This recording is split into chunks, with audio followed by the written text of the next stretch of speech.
Welcome, everybody. Welcome to our Monday, December 4th business meeting and also Truth in Taxation meeting.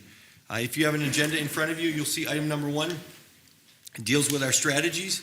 Item number 2 is the meeting link on YouTube where this meeting can be found. Item number 3 is our Truth in Taxation. So that will start promptly at 6 o'clock. So if we have a few minutes before 6, we'll take just a short break until we get to 6 o'clock, because by statute, that has to start at 6 o'clock. And that has to go until Mr. Gertis is done talking and until all questions are answered. So anyway, just know, what's that? Sometime tomorrow morning. We'll be out here by morning. So that's item number 3. Item number 4, Ms. Boudreau just joined? Okay, thank you. Item number 4 is, I'm sorry, before I get to item number 4, and we call the meeting to order, Ms. Steves, who is generally our clerk, is out tonight, so I'm going to appoint Mr. Bellingham to act as the clerk this evening. Item number 4 is our call to order, and Mr. Bellingham, will you please determine if we have a quorum present? Mr. Chair, there is a quorum present. Okay, thank you. With that, I'd ask everybody to stand for the Pledge of Allegiance. I pledge allegiance to the flag of the United States of America and to the republic for which it stands, one nation, under God, indivisible, with liberty and justice for all. Mr. Bellingham, thank you for leading us in the pledge. You're welcome. Following on number 4 here, I have to briefly read this. Once again, we're just following instructions here, but Ms. Linda Boudreau will be fully participating as a voting board member in the school board meeting via Google Meets from the following location: La Quinta Resort, lobby area 49-499 Eisenhower Drive, La Quinta, California 92253. So that is the public place where she will be joining us. Because of that, all of our action items will require a roll call vote tonight. So just know that. With that, before we get into the approval of our agenda, bless you, Mr. Jurens. Before we get into the approval of our agenda, I would just like to take a brief moment of silence. We had a young student pass away this weekend, and I would just like to take a moment of silence.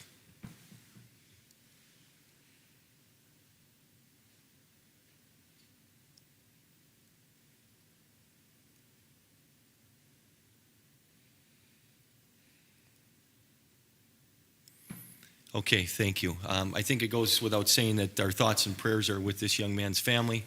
Anybody that knows him, family, friends, students, anybody in the district, and the entire community. So with that, we'll move on to item 5, the approval of the agenda. I'll entertain a motion to approve the agenda as presented. So moved. We have a motion. Do we have a second? Second. Motion by Mr. Olson, a second by Mr. Robichaud. Any further discussion on this item? Yes, Mr. Chair.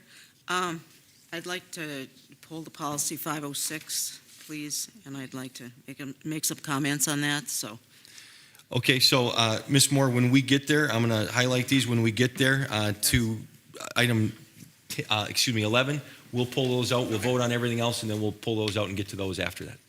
Okay, thank you. Appreciate it. Any other discussion? Ms. Boudreau, are you able to hear us okay? Okay, wonderful. Thank you. Okay, so I think that was a yes, right? I'm keeping my mic off because there's some background noise here. No, thank you. And Ms. Boudreau, I don't know if you heard us, but on every action item, we will require a roll call vote. So just be prepared for that. Okay, thank you. So we do have a motion by Mr. Olson, a second by Mr. Robichaud. No further discussion. Mr. Bellingham, will you please do a roll call? John Bellingham, aye. Linda Boudreau.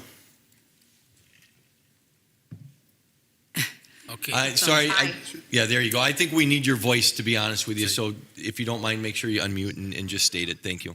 Linda Moore. aye. Richard Olson. Aye. Jerry Robichaud. Aye. Chad Wolf. Aye. The chair motion passes 6-0. Thank you, Mr. Bellingham. This brings us to item 6, recognition, awards, and presentation. 6A, Jefferson Elementary presentation. Come on forward, please. If you would, just make sure everybody introduces themselves.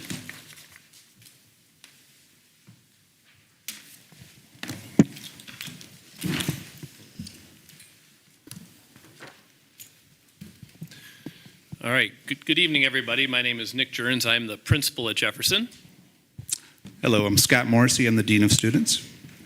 Erin Harmon, first grade teacher at Jefferson. Jessica Velasquez, Faces at Jefferson. Vonna Dinsey, literacy coach at Jefferson.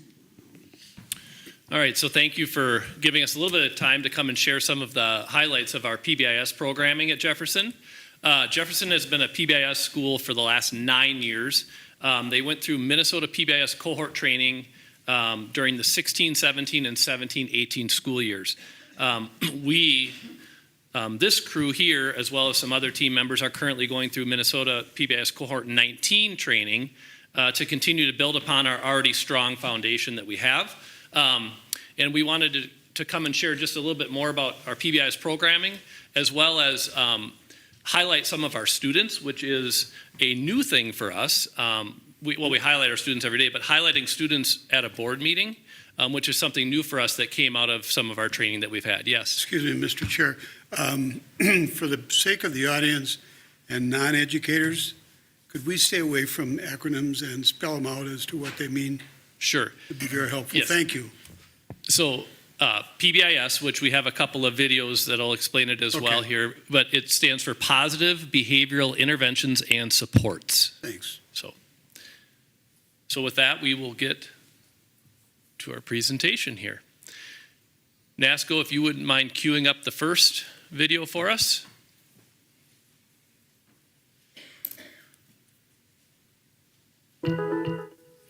What is PBIS? PBIS is a framework or process. It is not a packaged curriculum, intervention, or manual.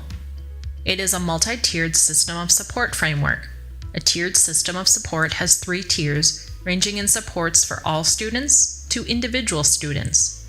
The foundation of the framework, Tier 1, focuses on strategies to positively impact all students. Building off the foundational supports in Tier 1, Tier 2 provides strategies to positively impact some students, or 15% or less of students. Tier 3 supplements Tier 1 and Tier 2 by providing individualized, more intense interventions for those with high needs, or about 5% or less of students. We are going to focus on Tier 1 here, which in itself focuses on strategies to positively impact all students and all staff in all settings. PBIS places an emphasis on improving outcomes for all by addressing systems, practices, and data in a way that is flexible enough to accommodate local and culturally responsive contexts, needs, and values. It is a prevention-oriented way for schools to organize evidence-based practices, improve the use of evidence-based practices, and maximize academic and social behavior outcomes for all students. To summarize, the fundamental purpose of PBIS is to make schools more effective and equitable learning environments by ensuring they are predictable, consistent, positive, and safe for all.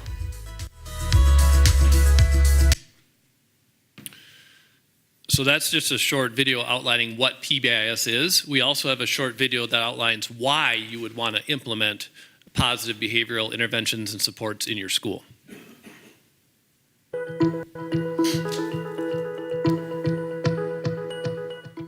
There are elements of positive behavioral interventions and support that make the framework a valuable addition in an educational setting. PBIS is a research-based framework based on decades of research. It is a data-driven framework with fidelity inventories to drive continuous action planning. It builds student-staff relationships, which we know positively impact student success. It creates school-wide expectations that recognize positive behaviors and creates enriched learning by promoting those behaviors.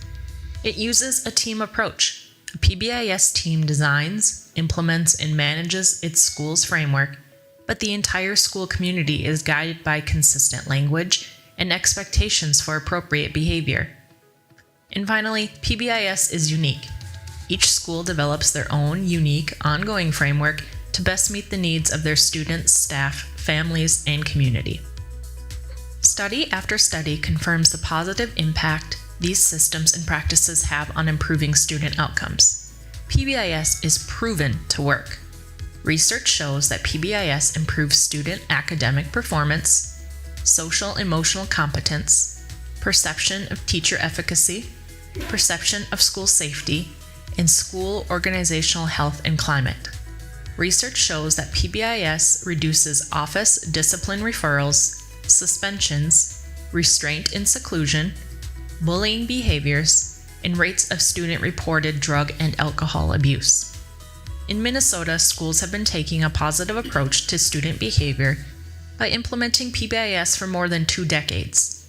In fact, 400,000 Minnesota students, or 43% of the entire state's student body, are practicing PBIS in more than 800 schools throughout the state. That's 40% of Minnesota schools who have implemented the PBIS framework. An added benefit of Minnesota PBIS is that it is free. 2 years of training requires 9 days of out-of-classroom training, but during those 2 years, any additional resources or support needed by staff or schools is free. And it doesn't end there. After 2 years, that free training and support continues. Experienced educational professionals in Minnesota are available to assist in any aspect of the PBIS training and implementation.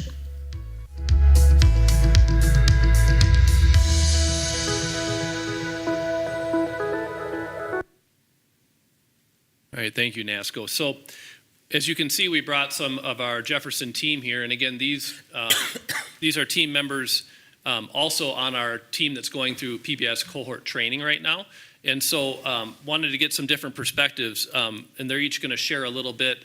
But Mrs. Harmon, she was a part of the team that went through cohort 12 training 9 years ago, and now she's been a part of PBIS since then, and she's going through training with us again. Ms. Jessica, but she's been with our Jefferson for about a year, but so PBIS is kind of new to her. She's going to kind of speak from a parent perspective. I apologize. Mrs. Dinsey, she is not going through training with us, but she is a longtime Faribault Public Schools employee, and she's back at Jefferson, so she's going to speak from that lens. So I'm going to turn it over to them. Like Mr. Jurens was saying, I went through the first cohort with a team of Jefferson teachers, and I am again going through the second cohort. And just to speak from before we went through the first cohort, before we started PBIS, to now, the change that I have seen in the overall atmosphere of our school and behaviors is just tremendous, like setting those expectations. When we first went through it, we were Jaguars, so we had pause, but now we made the switch to Falcons, so our acronym is SOAR. So it stands for like provide respect, work hard, act safe, and we're responsible. So those are the pillars that we speak to and teach our students, and that's our pride pledge that we teach them. So the way I think of it as the lens of like a parent. If I'm going to be teaching my kids how to load the dishwasher and they put plastic on the bottom of the dishwasher, I'm going to teach them where to put it correctly, saying we need to put it on the top shelf so it doesn't melt. That's what PBIS does for behaviors and expectations in the school. We are going to teach them the correct expectations of how to walk in the hallway, what's the appropriate behavior in the bathroom and in the classroom and the other different areas of the cafeteria and recess. And so it's just the way of teaching it, and we use it, SOAR. And that's how we talk about soaring with pride. And we use SOAR tickets and different things. But I've just seen a huge change from not having PBIS implemented at Jefferson to now having it implemented to a pretty good fidelity and extent for the past 9 years. So I'm really proud of what we have done at Jefferson through PBIS. Hello. As a staff member, I get to see how the SOAR tickets affect the behavior on the kids and how their faces change and everything. But it's different when you're a parent. And I got to see it during this year. We got a postcard in the mail. My husband got the mail, and he's like, oh my God, it's from Jefferson, it's from the principal. So he gave it to me, and he's like, My son is back there. He's like, what did Brian do this time? And I was like, oh, Lord. So I got the postcard, and everything was positive. It was from Mr. Jerens saying, thank you for Brian. He's always saying hi to me. He's always being respectful and a big smile. I was looking at my husband's face, and when he gave me the postcard, he was tense. He was serious because he was expecting something bad. And Brian, he was on the couch, and he was trying to dip in the couch, like disappear. But as I started reading the postcard, my husband's face changed. He looked at Brian, and Brian was feeling, I don't know how to tell you, but his chest just went up. And I saw how they connected through something positive, a postcard that someone took the time to write something positive about my son, and it helped my son and my husband to build that connection, because sometimes as parents, we only receive the negative of our kids, what they do at school, but it's so refreshing to receive something positive, and then you can actually take a few seconds to say, thank you, Brian, for following what we teach you at school. So I say thank you to the PBIS program, because I have seen at home the difference.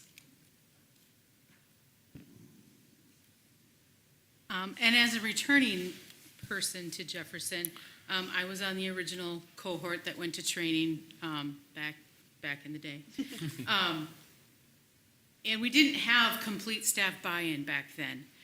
It took a few years before people were really kind of jumping on board.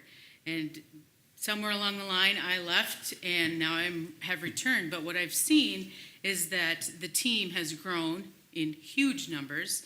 They even have the ability to split off, and we've got one group that is working on lessons and things like that, and another group that is working on celebrations. So there's enough people to cover two huge parts of our work that we're doing through PBIS.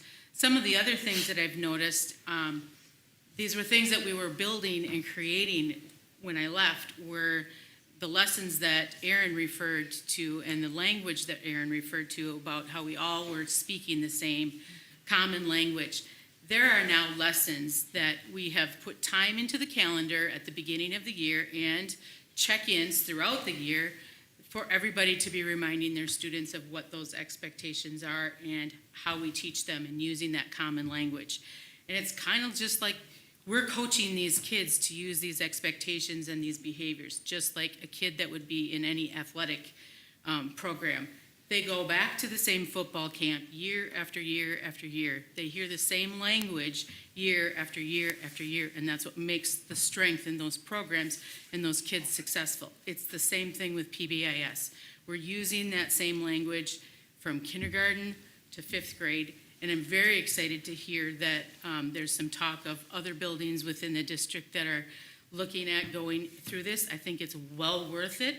And I'd be excited to be able to send Jefferson Falcons to the next place, be in the middle school, and they can continue to soar there because they'll have that foundation. Thank you. Okay, the video referenced that PBIS is a framework. A misconception is sometimes that it's a curriculum or something like that, but it's actually a framework in that where you have different systems, data collection, ways that you collect data, and then different practices that you employ to produce positive outcomes. And so one thing that this team, when we started cohort training this summer, we said, how do we best explain this to our staff, that it's a framework, right? So we took, if you look at the bulleted list there, each bullet is something that we employ. So, and there's actually some crossover between some of them, but those are terms or those are things that we do that our staff members would know about, that they would recognize. So now our staff can actually see, oh, this is how we are implementing that framework. One of the highlights I want to share, it talked about data collection. We recently made a decision this year at the elementary to do teacher-led recess, and that was based off of data. That was actually Mr. Morrissey's doing. We collect a lot of data. He broke it down and he found that we have a ton of referrals during the lunch period and recess period. And it was actually Mrs. Harmon was one of the teachers that said, well, what if we went back to teacher-led recess like we did in COVID? You know, we as teachers, we were out there to deal with and manage a lot of those things. Fresh off the presentation that Mr. Morrissey made for November, last year, in the first 3 months of school at Jefferson, we had 56 referrals, negative behavior referrals from September till the end of November. In that same time period this year, we had 13. We made decisions based off of data, right? So that would speak to that data piece. So for sake of time, I'm gonna make this pretty quick, but there's a list of our team, as Vaughn had talked about. It's huge. It's I don't know, 15 to 20 really, really good people from all facets of the school. But they're really working hard together, and Aaron will talk a little bit more about how the teams work. So twice a month, we get together from 7:30 to 8 and come together as a team and just kind of give a brief overview of what we're working on in our celebrations team, which is a team that focuses on what we can do in the school, like different activities, and our SOAR assemblies where we recognize students of the month for each month, but we also do social and emotional learning through Second Step. And so each grade level has a Second Step topic that they teach to the whole school during those SOAR assemblies as well, and we have our gold and all the fun stuff that we share out during that time. But so we talk about the SOAR assemblies for that month, but then like our focus coming up on Wednesday is going to be our annual Minute to Win It activities. So just different things that we have going on in the school. And then a new thing that we're gonna hopefully implement is doing quarterly Students of the Month celebration breakfast with their families. And so anybody from, like, the first one would be September, October, and November that got Student of the Month would come in at the end of December and have a breakfast that we were going to reach out to, like, the community for donations for that, and come together to have a breakfast just to celebrate all the Soaring with Pride and everything that they're doing well. So that's going to be one of our focuses as well. And whereas the other team breaks off is our lesson planning team, and they were working hard the last couple times of creating these lesson plans for, like, the expectations for the hallway and creating videos for people to watch watch. So if, like, Mr. Morrissey notices hallway is a big area of concern, he can shoot out, just say, hey, watch this video, go over the quiz with your students again, just to give a quick overview of what the SOAR expectations are. So we have a group of people that are really invested in those certain areas, and so we're able to spend time focusing on those areas during our half hour in the morning 2 times a month. Thank you. And just wanted to give you guys some resources if you're still questioning the research behind PBIS. There's a link there that's a nice document, but here's some key takeaways. A lot of it was in that why video, so again, for sake of time, I'm going to let Mr. Jurgens get to our exciting presentation here of our 3 students. So, Mr. Jurgens, I don't want to interrupt. We have 7 minutes before your night gets a lot longer. I will go quick. So one of the things that we decided at cohort training this summer is we wanted to positively recognize our students outside of just the building. So I'd like to invite Timothy up. Timothy, do you come up? So what I did is, Timothy is in 3rd grade. Timothy, if you'd stand right here. This is for you. Timothy is in 3rd grade, and I reached out to 3 of the teachers that work most closely with Timothy, and I asked, how does Timothy show respect, work hard, act safe, and be responsible? Those are our pillars of our SOAR traits. So I'm just going to highlight a couple of things. Timothy's list is much longer, but Timothy shows respect by being responsive to other students and teachers' feelings and directions. He works hard. In WIN time, in our WIN reading groups, he worked hard to catch up to the new students he was with because you just recently switched WIN groups. And he's catching up. He's working hard by catching up and making up all the work that they had already done, plus what the WIN group is currently doing.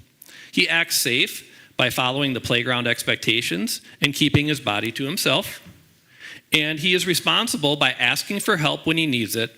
And he always clarifies directions if he doesn't understand something. So Timothy, thank you for soaring with pride. Let's give Timothy a big round of applause.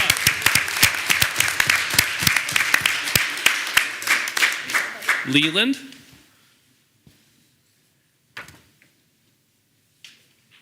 Leland is a 4th grader at Jefferson. There you go. And Leland shows respect by being an active listener. He always greets this particular teacher by name. This was Mrs. Child that said this. He is always positive and intrigued by what they are doing, and he asks great questions. Leland works hard by doing his work efficiently, and he's conscientious in his effort to do his best. He practices his work at home and requests extra work to practice or just for fun. He doesn't need very many reminders to stay on task. He acts safe by showing self-control and being ready to learn. Even out on the playground, this teacher has seen him pause to help someone younger than him who was crying and make sure they were okay. He works well with everyone. And Leland is responsible by coming in ready to learn. And he leaves the media center as good, if not better, than how he found it. He looks for ways to be helpful with both friends and adults. He doesn't just fly, he soars high. Thank you, Leland.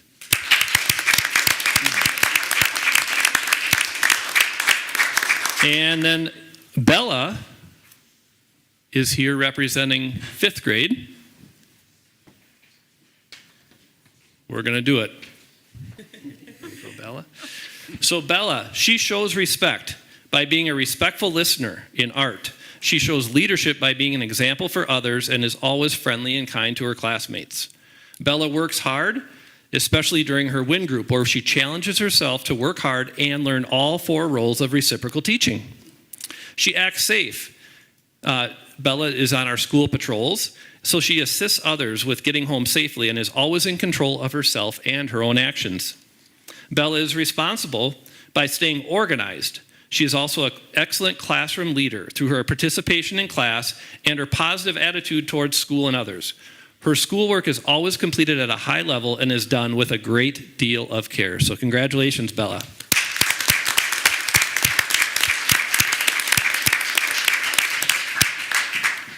So in these last 60 seconds, Mrs. Dinsey referenced this, but I just wanted to mention that Roosevelt, Lincoln, and Faribault Middle School, they are all starting to implement some of the core components of PBIS right now, and we're hopeful that they're going to be able to apply for and be accepted in a Minnesota PBIS cohort number 20, which would be 1 year behind us. And for us, we look at it like, imagine the impact that could have on our students. To all 3 elementaries, beginning a common, predictable experience in not only acknowledging the positive behaviors, but being redirected in undesirable behaviors, and all those students feeding into our middle school, which would also be a PBIS school. So thank you for your time.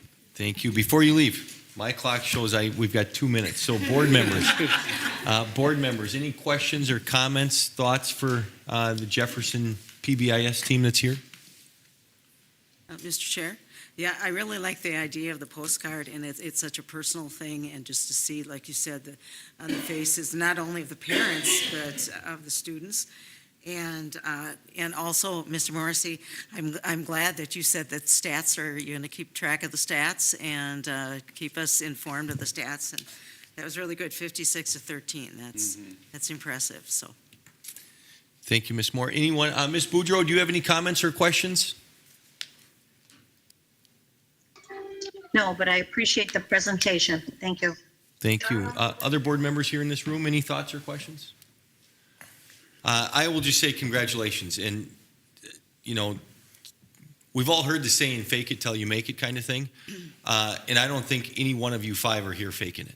I can see the passion, the energy, the excitement that change is happening in your building. So once again, kudos, congratulations, and a big thank you. We appreciate it. Thank you. Thank you.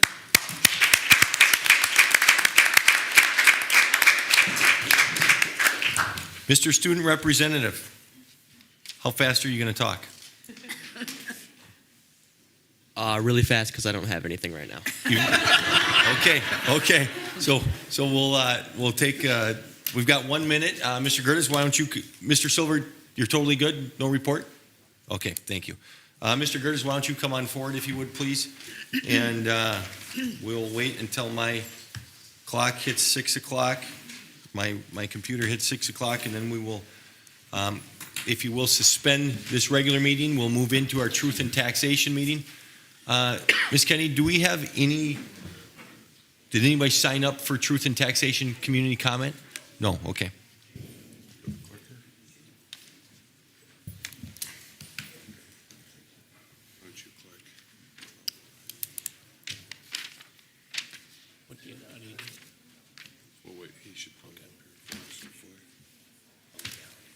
Okay, my computer is showing 6 o'clock, so we will now call our 2023 Truth and Taxation meeting to order. We'll turn it over to you two gentlemen.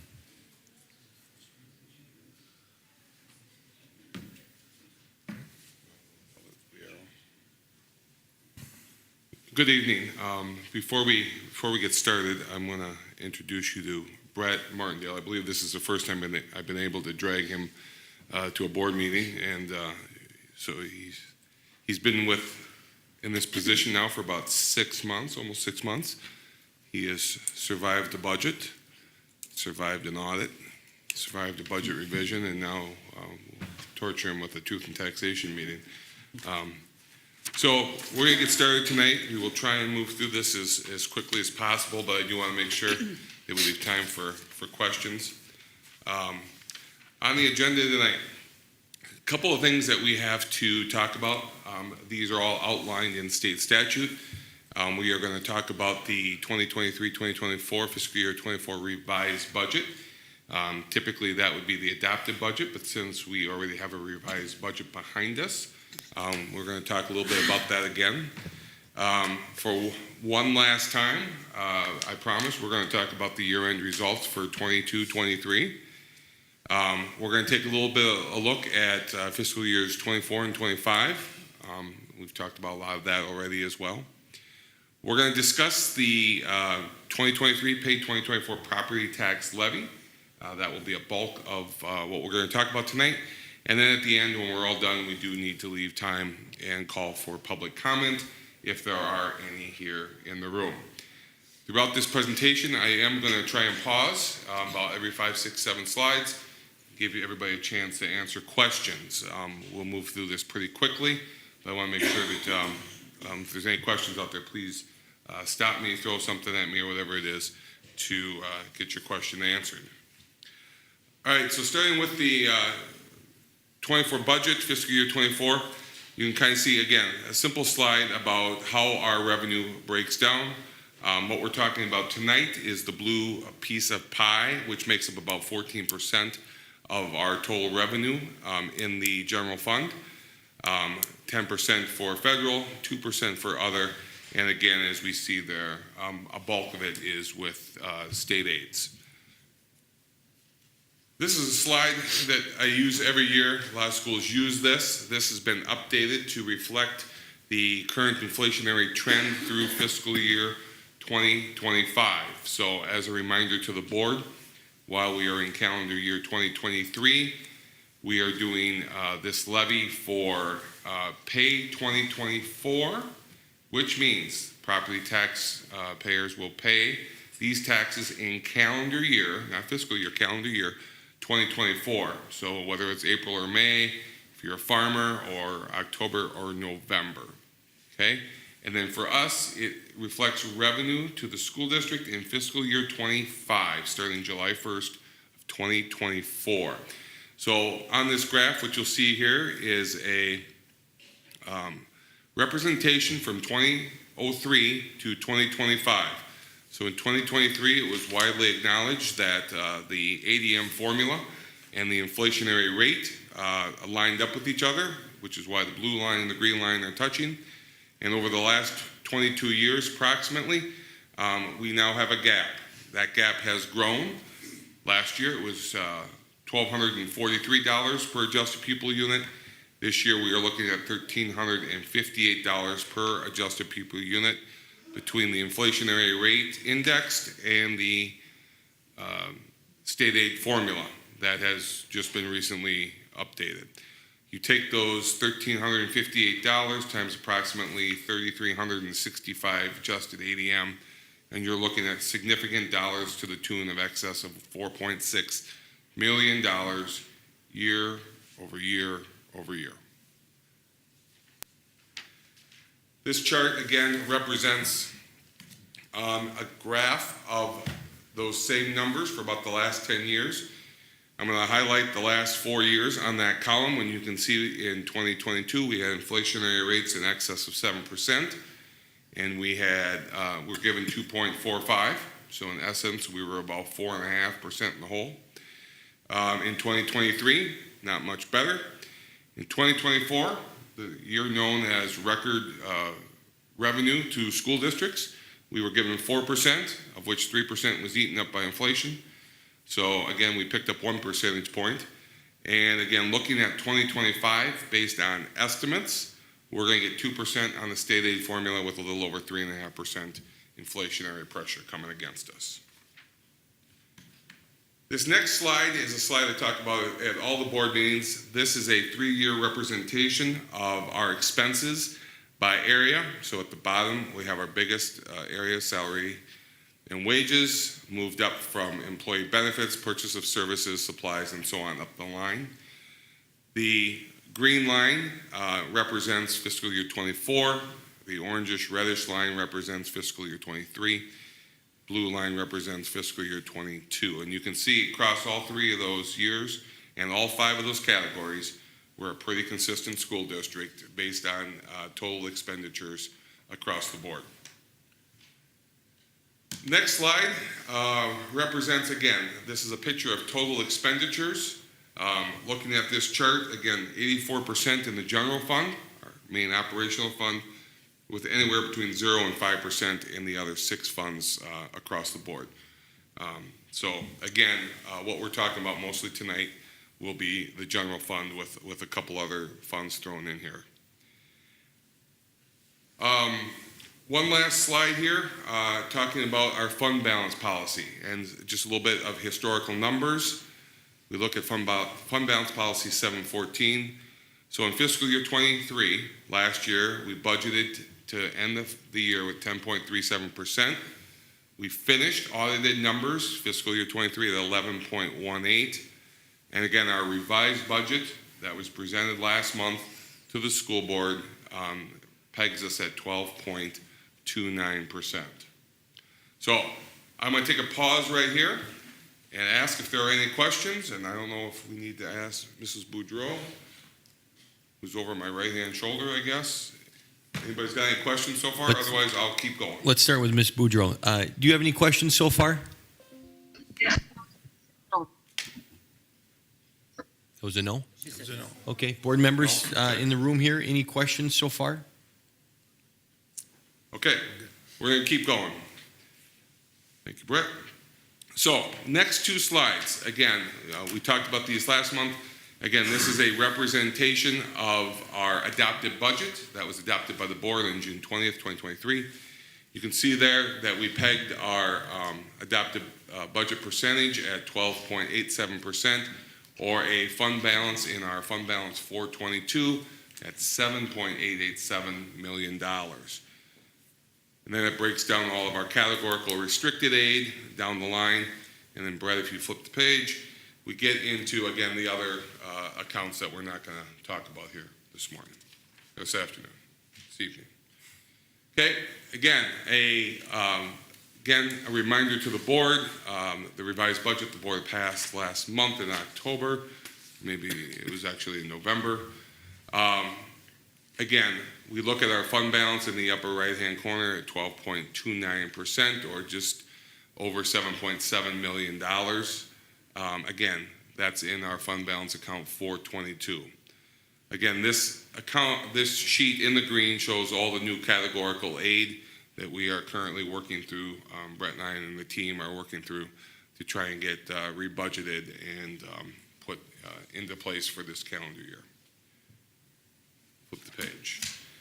So this will be the last slide, I promise, on fiscal year 2023. This chart shows all of our funds, general fund, food service fund, community ed, so on and so forth. It looks like the bottom one maybe got cut off there a little bit. But it breaks down the general fund into restricted and unrestricted. Again, thank you, NASCO. So again, restricted are all those categorical aids that we have to spend in accordance with some state statute, specific spending. We started the fiscal year 23 with just under $500,000, and we ended that with just over $1.1 million. Again, unrestricted is our savings account. Again, we look at those numbers, and that's again in our unrestricted category. And again, down the line, we have our food service, community ed, and so on, okay, that we've talked about. Next slide is a copy of our year-end publication that we have to present in the newspaper. So for those of you who read the newspaper, you probably saw this very, very large grid of this published in the newspaper.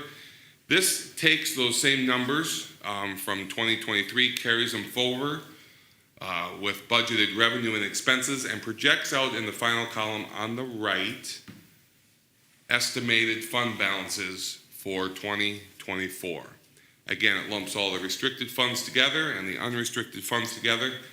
I do want to note on here that our construction fund has a projected very large fund balance of just over $10 million. Just as a reminder to the board, we'll be talking about later tonight, we are selling deferred maintenance health and safety bonds, which we recognize all the revenue in fiscal year 24, but we will spend very little of it before June 30th of 2024. So there will be a very large fund balance, which inflates that total fund balance on the bottom right of that column. The other thing this report does is it publishes all of our long-term debt. So in the bottom left-hand side, you again will see our outstanding debt that we do have to publish to the taxpayers. Next slide, again, something we talked about very similar last month. This is a condensed version of kind of the state of the state in fiscal year 24 and fiscal year 25. Again, reminder to the board, in fiscal year 24, with our cross-subsidy revenue that we did get from the state, we will have a positive year in terms of fund balance. But note that there's about $2.25 million of ESSER money in the budget for fiscal year 24 that we turn around and lose in fiscal year 25. So that money will take and wipe away all of our fund balance down to the borderline goal of 9.5%, and then leave us with roughly a $2 million deficit in fiscal year 25. Again, comparison, if we want to kind of maintain that 11% number, in the bottom right-hand corner, we're looking at close to $3 million in cuts. Okay, I'm going to pause right here again. A lot of this has been reviewed. Do we have any questions from the board? Ms. Boudreau, any questions? I have no questions. Okay, thank you. Board members, any questions? All right. Keep her going. Thank you. We're going to keep going. So now we're going to kind of get into the real property tax levy, the real reason we're here tonight, okay? So on this slide, I want to kind of just pause here for a little bit and talk a little bit about this slide, because this slide kind of summarizes the entire property tax life cycle, right? And if you notice, there is 7 boxes on there. There's only one highlighted in orange that is applicable to the 6 of you here this evening. So again, we all know that the city and county assessor sets property tax values. That's not new to anybody. They follow all the tax tables that are set out by state legislature, okay? And for those of you that haven't seen the tax tables, they're about a page long. There's over 40 different categories of tax rates. Then the county auditor obviously assigns all of those to each parcel of land and calculates your tax rates, again, based on legislation set forth. The legislature controls all of the ratios and all of the mechanisms for school district funding, and we're going to get into a little bit of that nitty-gritty here a little farther down in this presentation. The Department of Education creates a packet of paper about this thick that we try and weed through and summarize it for you all. Otherwise, we would be here till tomorrow morning. And tells us, hey, what we can do and what we can't do. Okay? Then we get to the orange box, and that's where you guys come in, is tonight we're going to approve property tax levy. Needs to be done by December 28th. by state statute. And then again, at the end, we pass that information on to our county auditors, and they facilitate the payments and process for us on our behalf. Flip. So in front of you, you guys have a couple handouts that I threw at your desk. I'm going to pause right here for a little bit, and I would like to talk about this document right here. We'll wait for NASCO to put it up on the screen. Maybe blow it up a little bit. Nope, the other one, NASCO. There you go. So I just want to go through a few numbers on this screen. So this is, believe it or not, while there's a lot of numbers on here, this is a summary table, right? Some of you might laugh at the summary of this. But I'm going to hit through some of the highlights here so you guys kind of understand where we're at. So this table compares payable 23 to payable 24. Again, we're in payable 24. So a couple of the numbers that are important to highlight. Again, adjusted pupil units is based on payable 23, 3,463. Adjusted pupil units for payable 24 is 3,363. Now, the thing to remember here is that these adjusted pupil units are for fiscal year 25, right? So everything we do today is based on what we think is going to happen in fiscal year 25, even though we haven't even finished fiscal year 24. So I get asked all the time, why do we have all these adjustments? Well, that's one of the reasons. We're basing all of this on projected student counts. Okay? All right, moving down the line, our local optional revenue remains flat. Our voter-approved referendum in line 3 goes up by $9.85. That is the inflationary value on there, adjusted for the renewal, right? So we passed the renewal of our operating referendum that renews in fiscal year 25. Okay? So that is all taking place in that one line. And then again, you can kind of see the total there at the bottom. We move down into the next page, and when we talk about referendum market value, RMV, all right, since Jerry likes acronyms. And we look at the local optional, and we're going to talk about this in detail. You can see that we're levying $76,000 more in local optional with a negative adjustment from prior years. Our voter-approved referendum, we're levying about $30,000 more with a large adjustment for previous years. Our equity and equity adjustments and transition revenue and transitional revenue adjustments. And again, those are all based on referendum market value. If you look above there, I want just to note, the referendum market value for this calculation jumped by, $2.68 billion. That's B with a billion, okay? Or 15.61%. And why that is important, and we'll talk about here in a little bit, is that's what's driving the tax levy to the taxpayers of this school district. Okay, we'll get into some examples down the road. We move down to the bottom slide, and ask if you could slide that up just a little bit for me. A little bit farther, stop.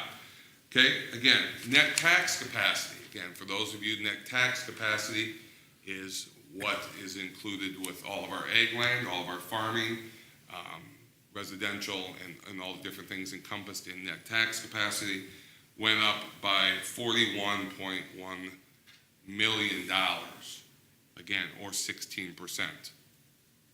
Okay, so again, large increases. A couple numbers I'm going to point out down at the bottom just to bring to the board's attention. We talked about operating capital. It's categorical aid. I'll show you how that's calculated in a little bit. we're levying the taxpayers $74,810 more. Our unemployment insurance that finally caught up to the school districts because of COVID, we're levying the taxpayers $102,155 more than we did in prior years, plus an additional $25,000 in the prior year adjustment. Our long-term facilities, you can see is going up $278,000. This is offset by our health and safety bonds down below that we'll mention in just a little bit. And again, some of the other adjustments for long-term facilities have gone up as well. Our leases that we're going to detail in a little bit also, lease levy went up by $66,000+. Sliding just quickly to mention in community ed, this is one area where the state came through and gave the community ed people some more state aid. So you'll see some numbers there that actually went down. Okay, in those areas, general community ed, adults with disabilities, and a couple others there, early childhood. And then down the bottom, you'll see the offset for the health and safety bonds is a $68,000 credit plus $258,000 that we'll get in state aid from the state of Minnesota. Okay? So again, a lot of swings there. The reason I bring this out is when we get down to the bottom, Nasco, if you could slide, yep, that'd be good right there. I get asked, hey, the board doesn't really levy anything new, right? But our levy is going up $521,000 plus, 4.44%. Why? Well, that's part of the reason, and we'll spell out some of that in detail here in a little bit so you can see. Mr. Gertis, can I ask you a question real quick? Absolutely. I was just going to pause because there was a lot there. So Maybe I misunderstood. Did you say that the district's referendum market value increased by $2.6 billion year over year? from 2.6. Okay, billion to almost 3.1 billion. Correct. Okay, thank you. So I almost might have said that. approximately $400 million Right. or 15.61%. Okay, thank you. Yep. Other questions, board members, comments? Well, keep her going. Okay, we can go back to the slide deck.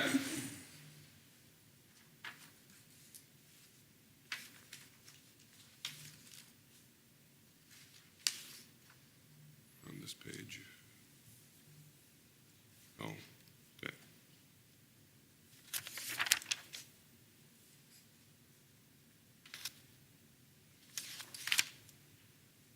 Right there, Nasco. Thank you. So, we talk about this levy, we're talking primarily about the general fund here, but we also levy for a couple of the other funds. Community service has a small levy, and also our debt service. I get asked quite a bit, we talk about food service all the time. Why isn't food service up there? Just for the board's reminder, we do not levy any money for food service. That's totally funded by the food service program in the Department of Agriculture. Okay? So, as we start breaking down our tax levy, it's broken down into five main areas. First one here in the dark blue is our referendum dollars. So our operating referendum. And you can see what it did in 23 to 24, increase of about $30,000. All right? And then, again, some adjustments in that area. But again, overall, not a big increase, actually a small decrease in the blue line year over year. If we go down into the light blue line, these are also categorical aids that are based on referendum market value that the board controls. So our local optional revenue, our equity revenue, and our transitions revenue. Again, local optional revenue was put in place back in 2016 to offset districts that had more than $724 in operating referendum. It also helped out those districts that did not have $724 in operating referendum. Equity is because we're on the lower end of operating referendum. We get a little bit of a bump from the state and state aid and equity revenue. And our transitions revenue is a catch-up back from 2003 or something when they changed the formula around, and we still get a couple dollars for transitional revenue year over year. The green line on the top is our voter-approved debt through our net tax capacity. And you can see that is 0 for pay 24. Okay, the reason that is 0, to remind the board that our 2017 A debt that has been going on for 30 plus years is finally paid off. Okay, and so that voter approved line goes to 0. We move down into the light green section below. Again, those are all the categorical aids based on net tax capacity. I'm not going to read through all of those, but I do want to note that on the first line, non-voter approved debt service, in 2023, it was $226,000, and it jumped to just south of $2.3 million. That is the debt service for the new health and safety bonds that we need to start paying in fiscal year 2025. Okay, which is why they're on this levy. Okay? So this is a slide that really just overall summarizes the referendum market value. Again, we're looking at 15.61% increase, and it just lays out all those 4 categorical aids for you in just numbers, subtotals, and then adds the adjustments in the bottom. Okay? And again, if you reference back to the sheet with all the numbers on, there's a letter A there if you want to track those individual lines in the detail.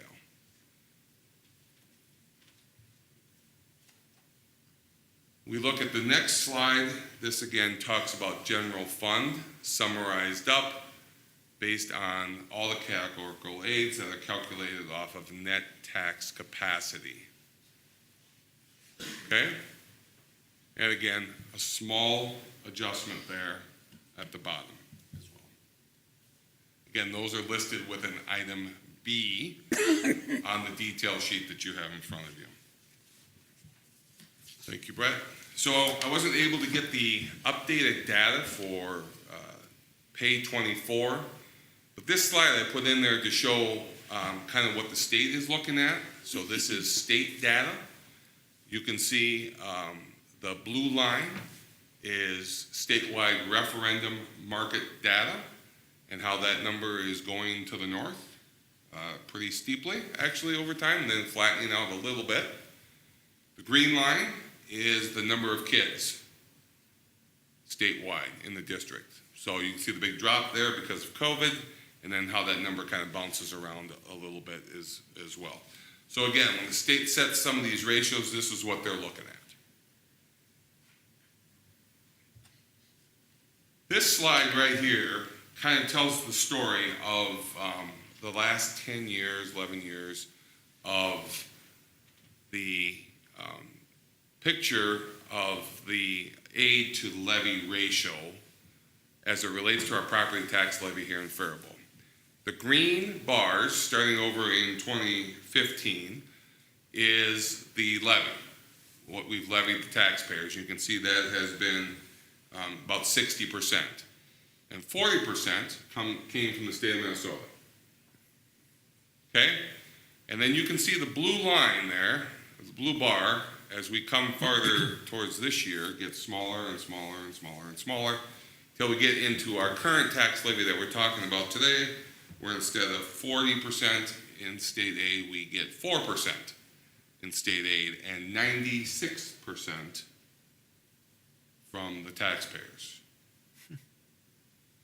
So again, part of the reason why the board doesn't do a whole lot in terms of levying, we try and keep it flat, but all the laws and the legislation around this drives more of the debt to the local taxpayers. Now, one thing to keep in mind is that the revenue to the school doesn't change. right? Yes, we're getting 500 and some $1,000 more, right? But the total revenue in this process does not change to the school district. The shift, the responsibility changes from the state of Minnesota to the taxpayers of this district. Very important note for all of you guys, okay? So, based on that, I'm going to stop right here and pause while we shift to the next slide, and I'm going to move to the board. If Jamie will let me by. So, Mr. Gertis, just back to that last statement. There's nothing that this board can do to change how that's divvied up in terms of the aid versus the local levy. Is that correct? I mean, that's from the state. That is accurate. NASCO, if you can put that, but Chad, if you can just hold that thought. Okay. I better hold this mic. I'm in trouble. So there's a lot of numbers on here, and I'm not going to go through all of this. But I want to talk a little bit about 3 or 4 lines on this piece of paper. You guys should all have a copy of this in front of you. But I'm going to show you a little bit how this works. Okay? Now again, for those of you who are numbers orientated, you're welcome. And for those of you that are not, I'm sorry.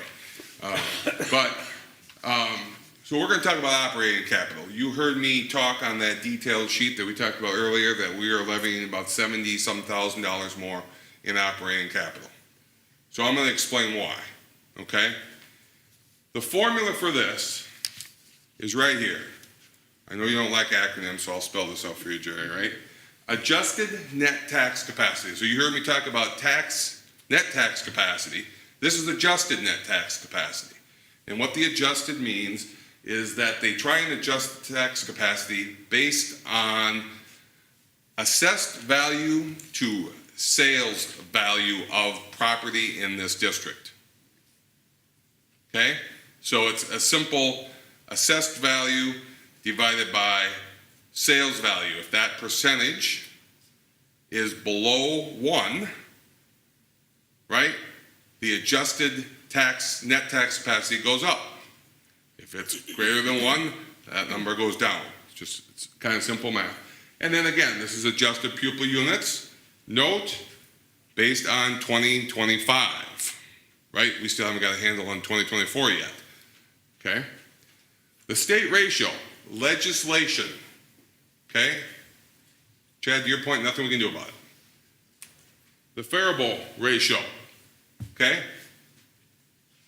So that means that this year, for payable 24, we are levying 60.73%. We are getting 39.23% in aid from the state of Minnesota.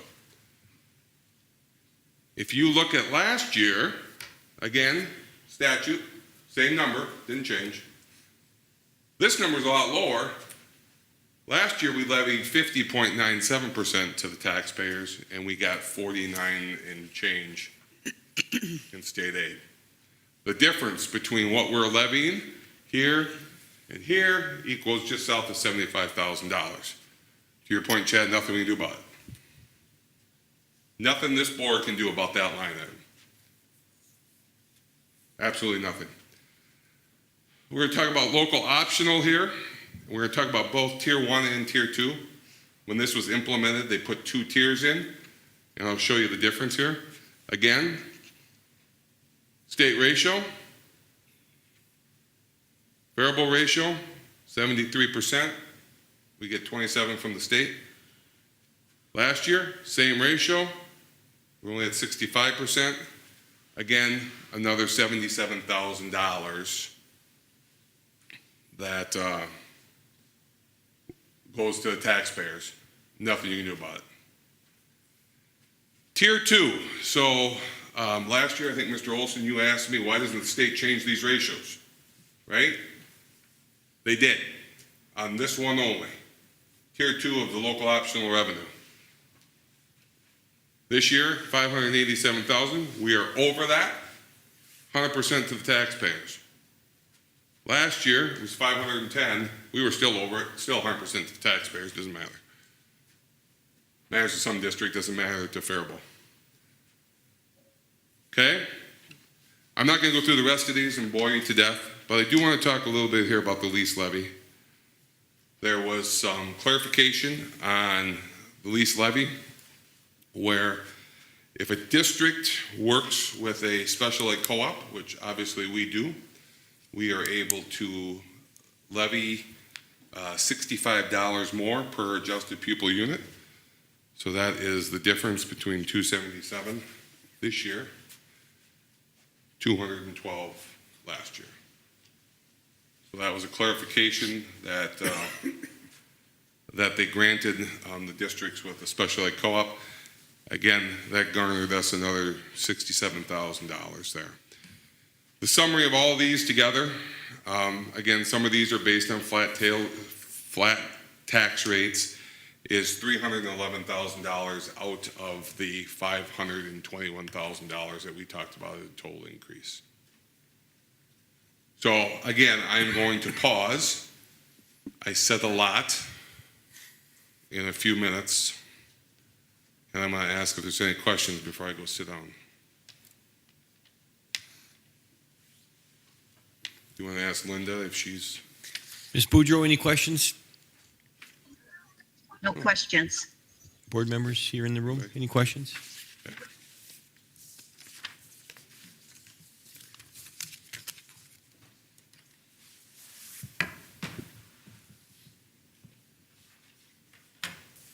Chair. Yes, Mr. Olson. Yeah, Scott mentioned and several times is that as a district, we don't have anything to say. I call that not completely accurate, not as a district, but as taxpayers, we do through our representatives, right? That's our voice. We can't here vote for anything against state statute, right? So I just to clarify, I don't think I didn't say there's anything you could say or anything you could do. In reference to that sheet I just had up on the board, there isn't anything you can do. That is accurate. But there are other things you can certainly say or you can certainly do. You can under levy in certain categories if you so choose to do that. I certainly, based on the state of the state here, would not recommend that, but that is an option that the board could do. And you're right, Mr. Olson, if you want to make change in any of this, your legislature is where you need to go. They can change ratios. Yeah, so we're not talking as a board, no, but as individual voters. You're absolutely correct, Mr. Olson. Absolutely. So, Brett, you know, bump me forward. All right.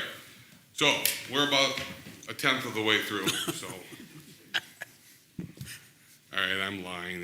We're getting close. All right. So just a couple more slides and kind of dig into how this affects taxpayers, right? So this is. Before I have another question. Sorry. Yep. Is that in Faribault, if we had more commercial industrial projects or buildings or businesses similar to Owatonna, how would that help in our taxes? So can you hold that thought again? I know I tell you that every week. I know. Every Mr. Most Olson. of the time I don't get answered. That's it. I will get to this in a few slides here down the road.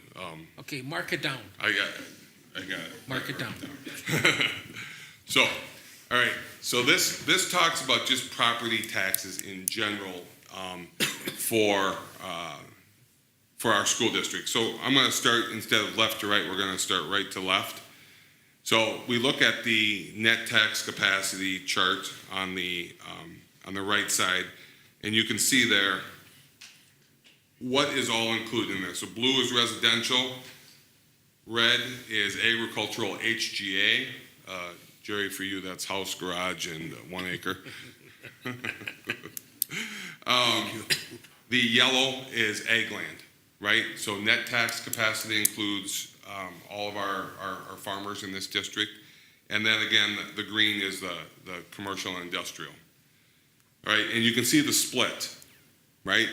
based on net tax capacity, right? Farmland just under 13%, residential about 56%. We move over in the middle column. Again, that's referendum market value. There's no yellow there, right? Because yellow is not included, but the red bar is still there. Part of the green is still there, but again, a brunt of that tax base is residential, okay, which is represented by the blue bar. And then the combination of the two put together over on the left side is a blend of all of those numbers together. So when you blend everything together, the piece of the pie, 61% residential, 3% agriculture, 19%, 14, and 1.58. So now, Mr. Olson, I will answer your question. You didn't have to wait too long. Okay, Okay? So, again,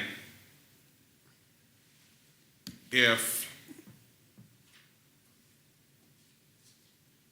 there is more commercial and industrial in this left-hand column on this bar, what that does to the picture is it changes the pie. Okay, we're going to talk about that in the next couple slides. So that a bigger piece of the pie gets represented by commercial industrial. Okay? Another way to think about that, it increases the tax base. Okay? So now commercial industrial would pick up a little bit more of what we levy. Residential might be a little bit less. The wild card here is that, and you'll see this on a future slide, is that in our current state of the state, residential is going up based on tax rates more than commercial and industrial. So while the piece of the pie gets a little smaller, the overall dollars, again, comes back and gets a little bit bigger. Are you saying the appraisers are overvaluing residential? Well, I can't. Which they've been known to do. I can't necessarily argue with that, but I can't necessarily, don't know enough to really concur with that either, Mr. Olson. So, but again, it's based on the county assessed value, right? It's not based on what appraisals are. It's based on the county assessed value, which is based on market sales, right? So if the assessed value is a little higher, it might bring a little bit more, the rates all go up. That's what it is. So what we're seeing now is an increase, and you'll see that in a future slide, of an increase in residential and an increase in ag land. And I think, Mr. Olson, you said something this morning in finance that, you know, there was a lot of people upset at the county meeting, right? That's the reason why. Because the assessed value on farmland, the assessed value on homes is going up more than the assessed value on anything else. And because they bear a brunt of the bigger tax increases, they get a bigger hit in the pie. What the school district levies is a number, right? It's a fixed number. It's not based on property levels going up or down. It's a fixed number. It's how that thing is spread out over all of these different formulas what drives that, right? And that's why there were people at the county meeting and not here. I don't know that for a fact, but I'll take your word for that. So, all right, we'll flip on here. We'll keep going here. Okay. Again, this chart summarizes, again, the percent increase in referendum market value and net tax capacity in terms of percentage increases. And you can see where it has pay 23. That's where we're talking about those large increases. Estimates, again, estimates, right, for pay 24 are not much less. Okay?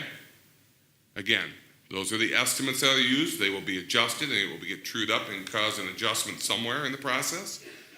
But you can see that there's a large projected increase in assessed value continuing into the foreseeable future. So the next slide we have here, this breaks it down for the average homeowner. So again, homeowner value for the for a house here of $275,000. Last year, if you recall, which I'm sure most of you don't, it was $250,000. We're looking at roughly a 10% increase, which puts it at about $275,000. This breaks down, this says a $275,000 house, the estimated tax liability for that individual will be $845. And of that $845, you can see how that is splattered out between the different groups that we talked about earlier tonight. See, that's a question I have of with the residential real estate, what made it go up? That's the thing. I mean, to me, it's a fictitious number that the county controls. I don't know necessarily, Mr. Olson, if I have a real reason for you, but it's obviously supply and demand, right? When inflation goes up, everything goes up. Just like grocery bills and your gas bills and your car bills and your repair But bills. when a recession hit, they don't want to lower it. Well, But Mr. Gertis, is it not that the root of that residential market value is based on prior home sales? it is, And so, supply and demand. right, until prior home sales actually go down, that number is going to stay where it's at or go up. And those are inflated. If the buyers keep buying, I mean, the number's real, right? I mean, Yeah. Whether we like it or not, it's Which based may off not be sales. worth what they pay for it. Right, but the sale was made and it was date and time stamped and And that's what goes. to add on to what Chad said too, you see a lot of this, and John, I think could concur with me on this, right, is that farmland, right, same way, right? People keep paying, you have the corporate farmers that come in, you have people that come in and start investing, buying land, pay $12,000, $14,000, $15,000 an acre, they don't care, they're just gonna invest it and get what they can out of it, right? So, again, that drives up the sales, which then drives up the assessed value, right? So, we're going to move on and talk a little bit about the pie, right? So here's an example. The next two pages here are an example of residential only, right? So if you look at the top here, page 23 to page 24, we're looking at about a 10% increase, right? We saw that on the slide previous. What that does to the tax rate, right? So the marginal tax rate makes it go down. So if again, simple math, if the assessed values go up, but our number that we're levying doesn't go up by a whole lot, the percent goes down. But because the percent goes down, looking at the first example, if your property tax doesn't change, which is very unlikely, but if it didn't change, and the spread now becomes bigger, your tax rate goes down, which is shown in this first example on the bottom of this page. Okay, now if you flip it, and let's say at 10%, right? So if everything is going up 10%, and your house value, again, follows along and goes up by 10%, you have a very small increase, which is reflected over to the right. Now, if you have a property that goes up by 20%, which is reflected at the bottom, so now you're outpacing the referendum market value by double, right? Just in this example, you can see what the percentages are for this. Okay? Now remember, in the big picture of this, residential is only one property type. Okay? So this is just really an example, because in the big picture, we're going to have other pieces of pie. Mr. Olson, the commercial and industrial that you rattled earlier, and the land and all the other moving parts as well. So if you flip the page one more time, we'll try and take a look at kind of a real-time example that takes into account a 10% increase for residential and land and the HGA, and a 5% increase in commercial and industrial. And you can see based on those same numbers that are up on the top. Commercial and industrial, because they got a smaller increase, they actually get a tax credit, while everybody else in this picture gets a tax increase, based on how the pie is spread. Again, this is just an example, but pretty much a real-life example. That makes sense? So I'm going to pause right here again before we start talking about community ed. Ask if there's any questions or comments around what we've talked about. A lot of numbers.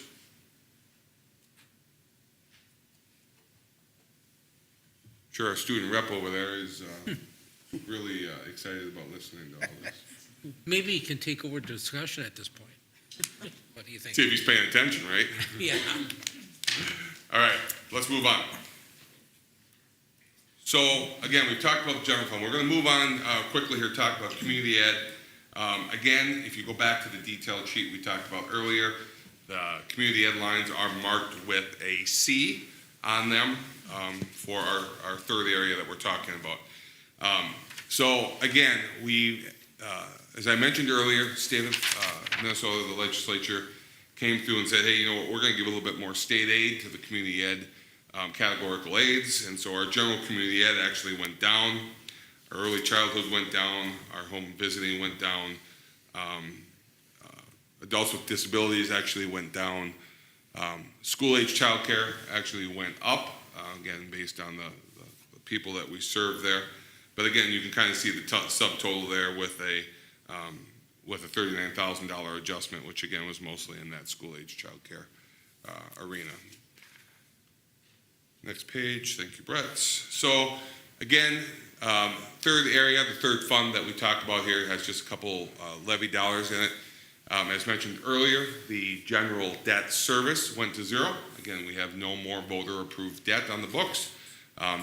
Net tax capacity debt, that is, let me qualify. But the addition there is the new long-term facilities debt service that got added there. Every year, for those of you that recall, in debt service, we levy for 105% of the total, and then every year they true it up, based on that. So we typically have a larger adjustment in our debt service amount there, which again is represented by the $122,000 adjustment figure there. Note the one difference here to keep in mind, and I got to keep reminding myself of this too, is that now we do get some state aid in Fund 7. Okay, our debt service fund, we do get some state aid because of the way the LTFM works with the bonds. Okay, so we're getting into a few more comparative slides, Mr. Olson. I promise I'm getting right down here to the last. Question. So basically, we're on the general construction. We're at zero, right? We paid all our debts off. For all the debt that is based on net tax capacity, that is accurate. We still have some leases, right? The lease for this building that we are currently sitting in today, which is paid by operating capital. Yeah. We still have on the books the lease for the new FEC addition at the high school, which is built into the lease levy that we talked about earlier. We still have some of the abatement bond debt, but that was non-voter approved, that was board approved. So that is still on the books in Fund 7. And then the new health and safety bonds that are coming down the road here, that will be in Fund 7. So oops. There we go, thank you. This slide again is about an 8-year historical look at our residential house. So again, if we look at the column way to the right, you can see that $845. Again, without the dark green, because again, that piece of it, to Mr. Olson's point, went away. So I'm not going to spend a lot of time on that, but you can kind of see how that number has kind of up and down and all over, and how it has been made up over time. Again, relatively consistent. There's not a lot of wild swings in there other than the dark green that fell off here in page 24. We flip to the next slide. Here's some comparative data to the Big 9. looking at, again, I apologize, this is a little bit small, trying to squeeze this all into one slide. Again, so the slide on the left represents the Big Nine with Medford built into this as well. You can see Faribault sits at third from the bottom as it relates to household taxes to the average household. Now, these numbers are based on 2023 because we don't have all the numbers in from all the other school districts in this chart. So this is based on that $250,000 home to make it equal. But you can see kind of where we stand there. Winona, Red Wing, then Faribault, and then again Rochester right over the top of us. If you look at the chart to the right, it breaks down all of the different dark blue, light green, dark green, and the gray for all of the school districts. So you look at referendum market value voter approved. Faribault's at 302. Well, you go down to Northfield again, they tax theirs for referendum dollars at about 645, so more than double where we're at. You slide over and you look at the referendum market value other. These are the ones that are board controlled. Again, we're at 214, average is 256, so we're kind of right in the ballpark there. You look at the next column over, net tax capacity, voter approved. Again, we still have $116 on the books. Next year, when you look at that chart, it will be zero. But again, 196 is the school average there, and so on and so forth. I'm not going to read all the rest of the numbers to you, but you can kind of see how that chart works, again, left to right. We flip the slide, again, now we get into a couple slides for our ag land, for our farming community. Again, you can kind of see where that has landed. Again, if you look at the bottom, the value per acre has been about $5,000 for the last 5-6 years. Again, based on the 10% increase, that jumps from $5,000 to $5,500. And again, most of that increase is due just based on the assessed value of the land, right? But again, not a lot of change over the last 6 years. So I'm gonna pause right there. Again, there's a lot of slides here, a lot of information. Any questions so far? Ms. Boudreau, any questions from you? I'm down to about 4 pages. We're getting close. No questions. All right. Board members here in the room, any questions? No? Okay, Mr. Gertz. Okay, the next slide is a very similar slide to what we showed earlier, Big Nine comparison. Again, Faribault slipped from second. Now we moved into third by 1 penny per acre over Medford. Last year we were second from the bottom. This year we're third from the bottom. But again, you can kind of see how this breaks out. Again, these are 2023 numbers. Okay. So, a couple key talking points, right? I've rattled on here for quite a while, and so I'm wrapping this up. But just a couple things, the 3 most important takeaways that, if you don't remember anything else, remember these, specifically the top 2. Our property valuations, again, do not change the amount of revenue that we bring into the district. It only affects how and who pays the tax to the school. Number 2, increased valuations, right? We talked about our net tax capacity referendum market value going up. Our student enrollment is slowly going down. Again, simple math, that drives that ratio up. The higher that ratio, the more levy we charge to our taxpayers, right? As represented by that chart with the blue and green lines, with the blue disappearing over time. Okay? And number 3, different portions of the property tax pie change, right? That can be splits. It can be, to Mr. Olson's point, more commercial. It moves into the area. It can be increased value on any one of those property areas.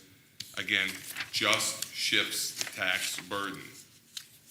It does not increase revenue to the district, right? So the smaller the increase, the less the tax increase, bigger the increase, the more they get hit. But it reduces the tax burden to the residential customers.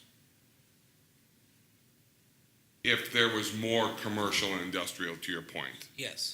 that would be accurate. Even if there were more homes, any increase in the tax base, So you spread it out. you spread it out. Well, that's why that when you have more industrial, well, people are probably going to live here. Right. Yep. So, okay, again, this is a summary, final slide, comparing 22 pay 23 to 23 pay 24. Again, general fund is up 6.46%. The community education saw about a $6,600 net change, or just over 1.5%. Again, our debt service actually went backward about $70,000. Now, again, the reason for that is in the increase to the state aid for the LTFM bonds that we used to get in the general fund. Now we lost it in the general fund, that's why that went up. We gained it in the debt service fund, and that's why that went down. Okay? Keep that in mind. Total levy for 2024, fiscal year 2025, $12,225,234.41. Increase of $521,000, 180.49 cents, or a 4.44% increase year over year. And I'm done. You sure? No. But it's my last piece of paper. So, any other questions of the board or Linda from afar before we turn it over and see if there's any public comment? Board members, any questions? I am certain we all learned something tonight. Thank you. Not hearing any questions or comments from board members, I will ask the public that is here, only here in the room, if they have any questions or comments. The floor is yours. I will ask 3 times if there are any questions. So my first time will be public members here in the audience. Do you have any questions regarding the 2023 Truth in Taxation? Okay. I'm going to ask a second time to the public. Do you have any questions or comments? You want to come forward and ask a question? Great job, Scott. Thanks. Thanks, Mike. Okay, we had a comment. Thank you. Got one in the back. Sure. Would you please come forward to the microphone? Sorry. The only thing is, right now, this has to be about truth in taxation. Yes. Yep, come on forward. Yep, come on forward. Would you do me a favor, please? Just state your name. Yes. And then your question. Thank you. Yep. Hi, everyone. I'm Jessica Navarro, and my question is, do you guys also ask for community input for anybody that's on your YouTube Live? In the truth in taxation for this meeting, no, they have to be here in person, or they would have to submit a question prior in advance. That was my question. Yep, we do not interact with the community members through the YouTube meeting. The only time we interact right now is when we have a board member that's in a public place that can't be with us. Got it. Okay. Yep. Thank you. Thank you. Great question. And just to follow up on that, that is state statute. Too. Okay. Yeah. Yep, thank you. I think that might have been 2 times asking the question. I don't know. If not, I'll ask one more time to the members of the public here in person. Do you have any questions or comments regarding the truth in taxation? Okay. We will conclude the 2023 Truth in Taxation. Once again, gentlemen, thank you. We appreciate all your efforts, and we will move on. I don't believe I need a motion to close that meeting. No, you don't. Okay, thank you. Okay, so this now brings us to item 5, school board public comment guidelines. I know we have a person that signed up tonight, and so I will read this briefly. This is an opportunity for residents, business and property owners, parents, students, and employees of the Faribault Public School District to address the board. You must sign up in person at the board meeting and address the board from the presenter's table. Members of the public will address their remarks with civility and respect. After being recognized by the chair, each individual will identify themselves and the group they represent, if any. Please state your reason for addressing the board. This is not a time to debate an issue, but for the board to hear your comments. Public comment is not available at work sessions, closed sessions, or special board meetings of the school board. The Minnesota Government Data Practices Act prohibits comment about specific student or staff members even without naming them in open session. This includes the public comment portion of our meeting. The board respects and values input, but when it relates to a specific student, staff, or to a specific matter, such input must be heard by the appropriate personnel, such as the building principal or superintendent, and not during an open meeting of the school board. Anyone interested in making a public comment will be asked to complete an information form before the meeting starts, providing their name, address, and topic of their comment. All comments must conform to School Board Policy 206, which is available for review on the district website at www.faribault.k12.mn.us. Each speaker will have 3 minutes to make comments on one specific topic. Each topic will have a total of 15 minutes allowed for comments. With that said, we have one person that signed up to speak tonight. Ms. Jessica Navarro, please come forward. And thank you for coming, and thank you for staying with us. Typically, it does not take an hour and 40 minutes to get to this. So we thank you for being here and staying with us. So once again, if you would just reintroduce yourself. And I believe your topic is equity. Yes. Okay, thank you. And if it's correct, you're going to speak in English and do translation as well? Yes, I am. Okay, so when we do this as with historical practice, when you speak in English, we'll keep the clock running. At that point, Mr. Bellingham, once you go to translate, we'll pause the clock so that you get 3 full minutes to speak, and then whatever you translate does not count against your 3 minutes. Perfect, thank you. Yep, thank you. Well, hi everyone. My name is Jessica Navarro. Members of the school board, I address you today as a concerned mother, a community leader, and a passionate advocate for equity for all students. Student-centered learning is not just an instruction approach. It's a commitment to recognizing and nurturing the unique abilities and needs of every student individually. Equity should be the cornerstone of our educational policies. It was disheartening to hear that even equitable teacher pay had some resistance, but only resolved when mentions of potential lawsuits arose. Is this the school culture we want to portray? Also, let's choose our words wisely when we talk about our children. Let's not use unruly or disruptive or other words that are not very sensitive. Instead, let's use unmotivated, underrepresented, and misunderstood. Lastly, actively engaging parents and students ensures that their voices are heard and that the school is responsive to their needs. Let's critically think about reorganizing our schools with an equity lens. Invest in our students.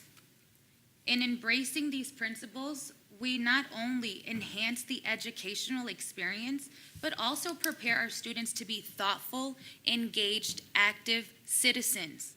Together, let us build a school system that truly puts students first. It is an investment in the collective future of humanity. Thank you. Thank you. Okay, so now I could do my Spanish. Okay. Yes.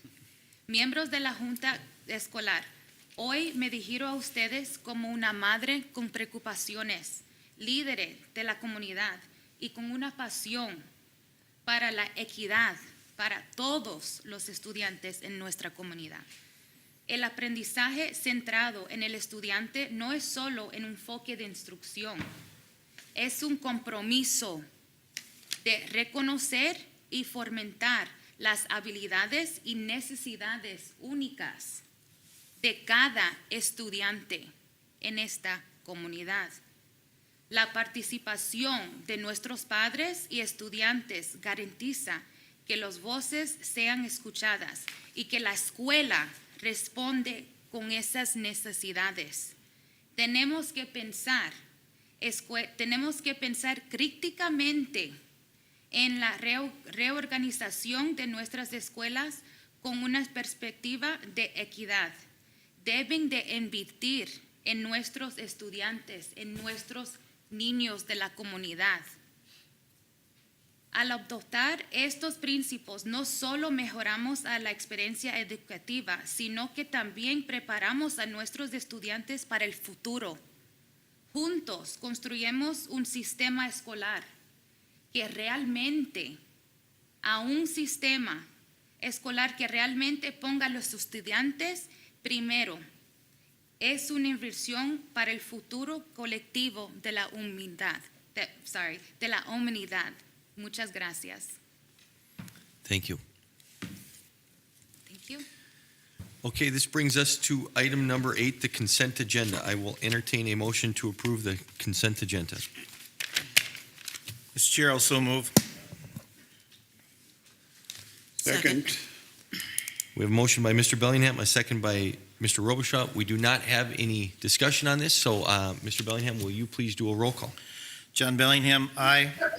Linda Boudreau, Aye. Linda Moore, Aye. Richard Olson, Aye. Jerry Robichaud, Aye. Chad Wolf. Aye. Mr. Chair, the motion passes 6-0. Thank you for that. This brings us to item 9, retirements. We do not have any this evening, so that brings us to item 10, finance. 10A are the minutes from the November 13th meeting. It is simply a report. Board members, I would ask if you have any questions regarding that meeting. Any questions? Otherwise, I think it's pretty well stated and in front of you. Okay. Hearing none, that brings us to item 10B, the budget. Mr. Gertis, will you come on forward, please? 10B1 is the enrollment report. And then we do not have an investment report this evening. And then 10B3 will be the gifts and donations. So this part of the presentation today, it's going to be a little bit shorter. Oh, no, long. No, please. Well, Don't just- I could try really hard to talk on one piece of paper for an hour, right? When I meant shorter, I was referring to there's only one agenda item. When this board meeting went live, we had not even ended the month of November yet. So we don't have an investment report compiled. We obviously do not have any analytics to share with you at this time. A lot of these things will be doubled up in the January meeting, so we'll make it up to you, Mr. Olson. Okay, thank you. So the one report I did put together for this meeting, again, as we monitor this as close as possible, is our student enrollment count. We have added the month of November on here and then rolled that all up. At the end of last month, if board recalls, we were 5 ADM below budget. We added in the month of November. Again, some of that was done a few days early, so it is kind of an estimate, but we only lost 1 additional ADM during the month of November, so it puts us 6 behind budget as of 11/30 of 23. So again, not a huge deal to report on at this time for the member counts. Board members, any questions for Mr. Gertis? Yes, Mr. Olson. Are we getting any more defections from the academy? Are you referring to Sarad? Yes. So I have not heard anything in the last week or so. Correct me if I'm wrong, Mr. Benty, but we did have, I believe, over the last 3-4 weeks, 5 to 7 students that have returned from Sarad into our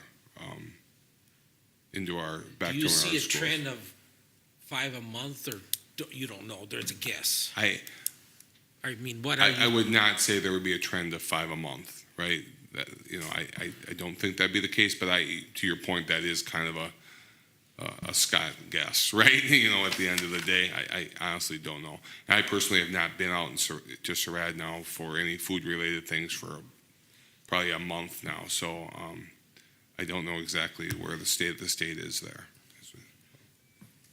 Okay, thank you. That concludes our enrollment report. So Once again, we do not have an investment report, so 10B3, gifts and donations, Resolution 24-12. The first item on, I'm sorry, I need to entertain I'll read these first, and then I'll entertain a motion to approve. And I apologize if I am not correct in the names. The first item is from Linda Flocina, prom dresses for the Nest. And the second item, Lisa Carlberg, $125 via giveminnesota.org for Faribault Public Schools. So those two items, I will entertain a motion to approve. So moved. We have a motion by Mr. Olson. Do we have a second? Second. We have a second by Ms. Moore. Any further discussion on this item? Hearing none, I will just say once again, thank you to these individuals. We greatly appreciate their support. And with that, I will turn it over to Mr. Bellingham for the roll call. John Bellingham, aye. Linda Boudreau, Aye. Linda Moore, Aye. Richard Olson, Aye. Jerry Robichaud, Aye. Chad Wolf. Aye. Mr. Chair, the motion passes 6-0. Thank you for that. That brings us to item 10C, items reviewed by the Finance Committee and are suggested for board approval. Item 10C1, consider approval to schedule a regular board business meeting on Monday, January 22nd, 2024 at 5:30 p.m.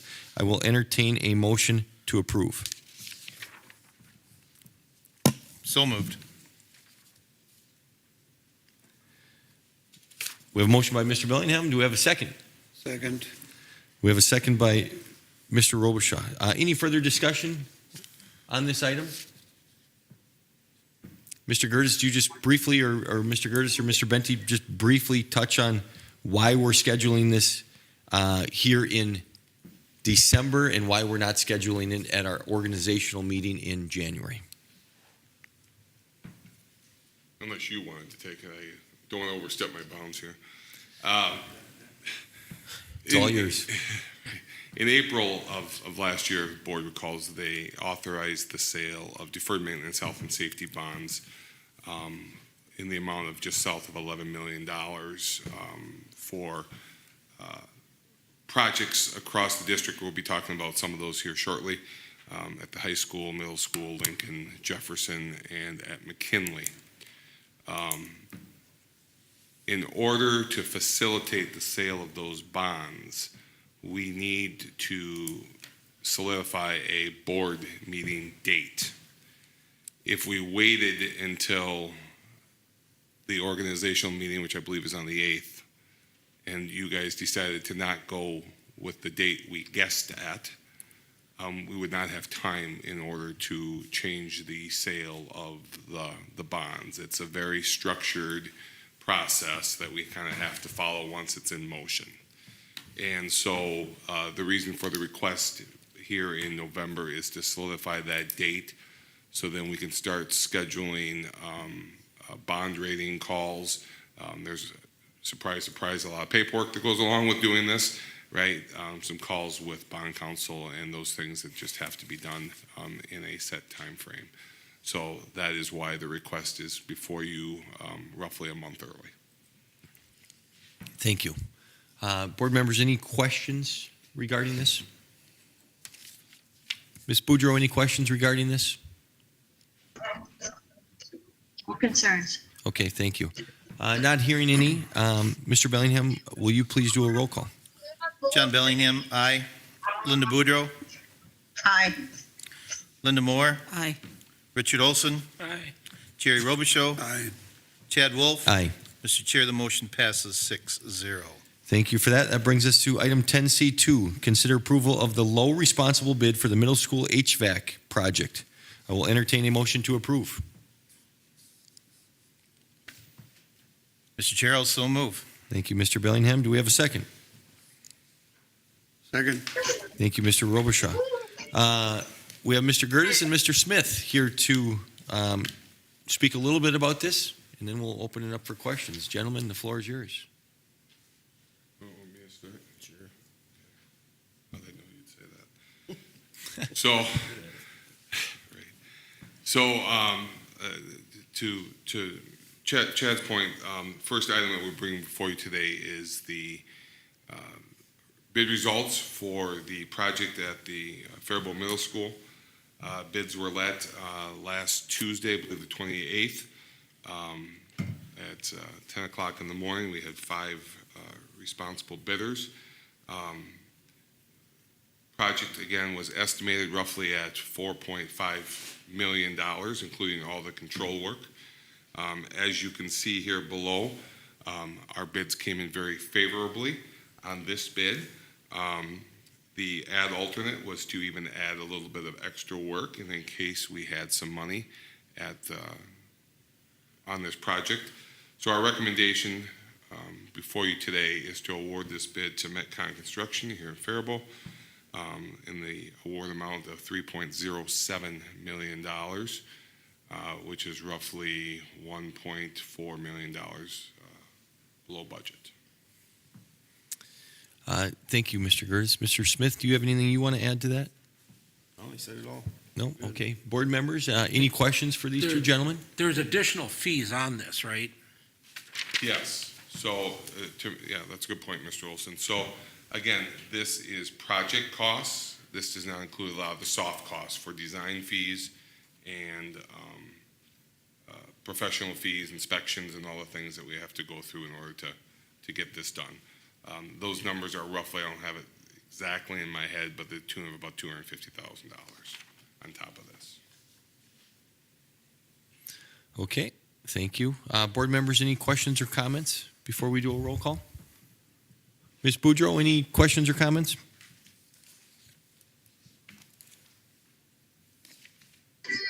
Yeah, question. Okay, thank you. Board members here in the room, any questions or comments? Okay, Mr. Bellingham, will you please do a roll call? John Bellingham, aye. Linda Boudreau, Aye. Linda Moore, Aye. Richard Olson, Aye. Jerry Robichaud, Aye. Chad Wolf. Aye. Mr. Chair, the motion passes 6-0. Thank you for that. That brings us to item 10C3, consider approval of the low responsible bid for the combined Lincoln and high school HVAC projects. I will entertain a motion to approve. Goodness. So moved. We have a motion by Mr. Bellingham. Do we have a second? I'll make that second myself. Gentlemen, will you talk about this one briefly? Yep. So again, kind of the same song, second verse.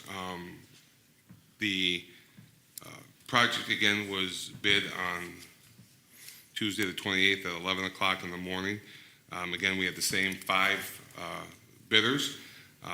The caveat to this one, if you look at the bid tab on page 2, was that Ebert Construction withdrew their bid. If you look at alternates 1 and 2, you can see there is a very large difference in those results where they had some kind of a clerical/math error. In your attachment, you will see their letter that they submitted to ISG in their recommendation to withdraw their bid. The reason for that is because of the favorable responses that we received on the prior bid. It was our intent to move forward with alternative 1 and 2, which would have put them in a bad spot with their math error. So our recommendation for you today is to award the low base bid to Brennan Construction, which was the low base bid, in the amount of $3,369,000, and also the low responsible alternate 1 of $623,000, and the low responsible alternate number 2 for $226,000, for a total bid of $4.218 million. Mr. Girders or Mr. Smith, can you at all talk about what is included in the alternate 1 and alternate 2? What are those, some of those items? So the alternates are replacing the controls and actuators and all the air handling units in the building. Okay, thank you. I appreciate it. Other questions? Ms. Boudreau, I'll start with you. Any questions? questions. Okay, thank you. Board members here present, any questions? Mr. Olson? What was your, the budget for this? Budget for this project was $3 million. So this one here is way over. It is over by $369,000, plus soft costs on top of that.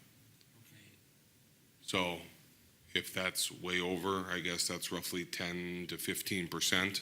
Yeah, it's definitely over budget. At the finance, and like you said, Ebert made a mistake. I think we should go out for a rebid on this. They can sharpen their pencils a little bit and then submit as fast as they can. I think I asked you, they have to review it, the bids, or what? Or not? So after the bids were let Tuesday morning, ISG reviewed the low responsible bidder with, and that's when Ebert Construction pulled their bid when they realized they had a math error, right? In order for the board to go out and rebid, the board would have to reject all bids today for whatever reason that we would decide to do. I'm not sure exactly what that reason would be that would qualify under state statute, but that would have to be the cause. In order to rebid, that wouldn't happen until after the first of the year, before that all got resettled. So we are looking at, assuming we went out after the first of the year, first working day is January 3rd. Minimum state statute requirement, I believe, is 2 weeks bid. So earliest we could bring bids back would be the 17th. Board could accept those bids on the 22nd at the meeting they just set. Couple problems that we run into. One, after the finance committee this morning, Mr. Olson, when you expressed your thoughts, we dug into lead times between 24 and 26 weeks. So that translates into 6 months from the end of January. We are looking at a project that will get pushed back from fiscal year 2024 to summer of 2025. Now, that is certainly possible in order to, we certainly can do that. Prices are obviously going to go up over a year's time, not go down. The other thing, without a real good reason to pull the bids, I think we set ourselves up for potential liability, especially by the low responsible bidder here at Brennan Construction. So that would not be my recommendation that we do that. But again, I don't vote at the table here. I think one of the other things to think about too is, while it is possible we could get a lower bid, it's very possible that there's enough work in the table that people are going to put more percentage points on their bottom line, and we get a higher bid. So those are just a couple of my thoughts. I don't know, Kane, if you got anything else that you... No, Scott had a good point. That's the whole reason we went out for bid as early as we could, was to beat the flood of work coming in. So. And I would just say, on top of what Mr. Gertis and Mr. Smith said, we have been having pretty significant HVAC issues at Lincoln, and we're hoping at this point to get through this winter, but we've had the boiler shut down twice on us already. 3 times? Okay. So 3 times on us already this winter, and we're at the beginning of December. So it would be very advantageous for us to make sure that we get those pieces replaced, especially at Lincoln this coming summer, and not try to milk another winter out of what the current technology we have in that building. So the other thing I just point out here, if you take if you add these two together, 4.2 and 3.07, right, you're looking at $7.25 million. Budget for both of these projects to get combined was 7.5. So yes, Mr. Olson, there is some soft costs that probably would drive this over the $7.5 million mark, but not by a whole heck of a lot. So we are very close to within budget for both of these projects combined. Thank you. Mr. Ms. Chair, Moore? yeah, Mr. Gooders, you said that, what was the original, was the budget for that? Was it 3 million $3 million. Yep, even? So, I believe it was $3 million. so that is even. quite a bit more than we budgeted for. Define quite a bit for me. Pardon? Quite a bit, Well, 360. from what I can see here, it was the combined, wait a minute, it's 4.218? No. What is the, what The is base bid, which is what the budget was for, base bid is 333.369. That one, yeah. Yep, so we're over by $369,000. Plus the soft cost, to Mr. Olson's point, okay, which is So another there's more $150,000, than- $200,000. So we really are over, how much would that be approximately? Like the soft cost? $525,000 roughly? So that's over 4 million then, right? No, Wait a minute, if you look at I can only see part of this. if I take 3.369 million Yeah. for base bid, and I don't have the number for the soft cost, I'm gonna throw $200,000 in there, because that's gonna be. 200,000, okay, I thought you So said that's 500,000. Okay. No, we're about 500,000 over Oh, all right. in total, $500,000. $569,000. Because I was adding 500 to the 3 point. Yeah, yep, so I'm at, yeah. But Mr. Gertis and Mr. Smith, one of the reasons why this appears at 4.218 million is because you added alternate 1 and alternate 2, correct? And you added those because you saved a fair amount on the other, or no, they had no relation to the previous project being so far under budget. That is correct, Chad. The reason we added the 2 alternates to this bid and the alternate to the previous bid was because we are going out for a bond at the end of January. The estimate proceeds for that bond are $10,770,000. All right, we might get $11 million in bond proceeds. We might get 11.5. I have no idea. We are going to earn interest on those, which is going to generate another couple $100,000 in revenue for the life of this project. We added these alternates, 3 in total, 1 for each school, to give us the option to add them to the final project in the event that we were below budget significantly, because we have to spend these dollars on the designated schools and the designated projects that we set forth in the state to the Department of Education. That's why we added these added these alternates.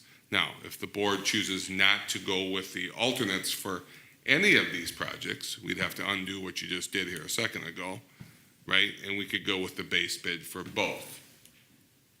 And that would certainly be an option as well, in which case we would be about $2 million under where we're at now. That's probably not. But the reality is, if these are for controls, is that right? That's what you said? Right. And controls are going to need to be replaced at some point in the likely near future, far future, what? Yeah, if we don't do it now, it'll have to come out of my budget later. And likely the longer we delay that, the costs generally go up over time, right? Correct. Okay. Mr. Gertis, talk a little bit about when you say we're going to sell bonds at the end of January, but we don't know the exact amount. It could be 10 million, could be 11 million, could be 11.5. Walk us through that scenario, how we get there. So I don't have any of that paperwork in front of me, but I can just talk. Just high level. Talk at a high level, right? So again, we're going to sell bonds. We don't know what the interest rate is going to be on those bonds, right? We don't know how many people are going to bid on those bonds, right? That's what we hire Ehlers to do for us, is to take bids on bonds. So assuming we get a better interest rate than what was estimated on the project, right, which was in that document I sent you guys all on Saturday.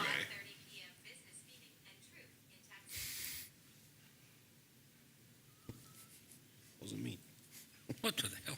Okay, anyway, if we get a, Back to the regularly scheduled program. if we get a better interest rate on those bonds, we get what's called a bond premium. That bond premium is added revenue to the projects. Okay? So that could augment the $10.77 million that is estimated to come into that. The other thing that is going to happen is that the second we sell those bonds, they go into a bank. And we can invest that money up to 3 years without having to worry about arbitrage payments. Oh, really? Based on the schedule we have in front of us, we'll be long done with these projects before we have to worry about arbitrage. So we can take, estimated, I think it was, again, without having that number in front of me, somewhere in that $200,000 mark in interest revenue that we will gain at 5.5%, 6%, whatever we get into, on top of the bond proceeds. So the reason we recommend bringing these alternates in is, one, saving it out of Kane's 10-year plan, because as we all are well aware, there's plenty of other things that are going to come up that can be covered under LTFM that we can't use this health and safety money for, because this health and safety money is written to a specific purpose. So hopefully that makes sense in my short rambling. Thank you, I appreciate it. Other questions, comments, concerns for Mr. Gerdes, Mr. Smith, or Mr. Benty? Yeah, Mr. Olson. Did we overestimate the bond? You know, the construction bond, did we put a safety factor in there or not? Or There's not a safety factor in the bond itself. That's based on what Ehlers, our professional financial consultants, recommend. Where there is a factor is an inflationary. So the projects that we're going to do in the summer of 2025 have what was it, 7 or was it 9? It was 9. I think it was 9% inflationary factor in them to cover the cost of the increase of the projects that we are not going to have time to get done until the summer of 2025. So, of these contractors, if they had to rebid, how fast could they do it? So again, I shared that a second ago. We could not let bids until probably January 3rd. Okay, so January 3rd, we go out for bids. Why not sooner? Because ISG can't turn documents around that fast. And nobody is going to bid the week of Christmas and the week of New Year's. Everybody takes that time off, except me. Okay? So it's not a possibility. There's no bids that happen over that period of time. So earliest they go out for bid, January 3rd. Maybe January 2nd if you can talk somebody into coming and work on their day off. January 2nd. Minimum state statute requirements, 2 weeks. Can't take bids, got to be minimum of 2 weeks. It's January 16th. All right, board meetings on the 22nd, you approve it on the 22nd, we got a 6-month lead time, February, March, April, May, June, July, August. Summer's over, project's done. So if you rebid it, we're pushing to 25. And that absolutely can happen. I don't know if budgetarily it can happen. I don't know if to Mr. Benty's point, Mr. Kane's point, I don't know if the units at Lincoln will survive another summer. I have no idea. But if that's what the board wishes to choose, they can certainly go down that road. So this work is going to start in June of next year, right? Right? Hopefully May. Oh, May. Oh. They've got demo work, things that they can hopefully start getting at as soon as possible. Control work would actually probably start even sooner than that. You can start pulling wires and stuff. Good point. Okay, other questions? Ms. Moore? I guess, because it seems like we're being backed in a corner almost, why didn't we take bids before? I mean, now we've got November 28th. I wish we could rebid it. That's what I am thinking, but I don't know. So, Ms. Moore, what would be the reason for denying these bids? Because you don't want to? I mean, Well, we're- you have to have a statutory reason to deny these bids. And to sharpen your pencil they're is over not a budget. statute. We're over budget. We've got to live within our budget. That's a reason. But when you take both combined, they're not over budget. They're right at where we went out for them. Okay, what are the figures then? Could you give me? But you're combining it. Yes. No. You don't, You mean if we reject this one, the last one that we approved doesn't go through? No, we've approved the first one Yeah. for the middle school, but when you combine the two together, or the three together, if you will, but the two different votes here tonight, they're on budget. Or marginally over when you include the soft costs, right? To Mr. Gertis's point, we really won't know how much money we have until we sell the bonds, and depending on supply and demand of the appetite for the bonds and what the interest rate is, we won't know that exact number till then. Because somebody made an error and they decided to pull out, that doesn't mean that the other four bidders did not operate properly.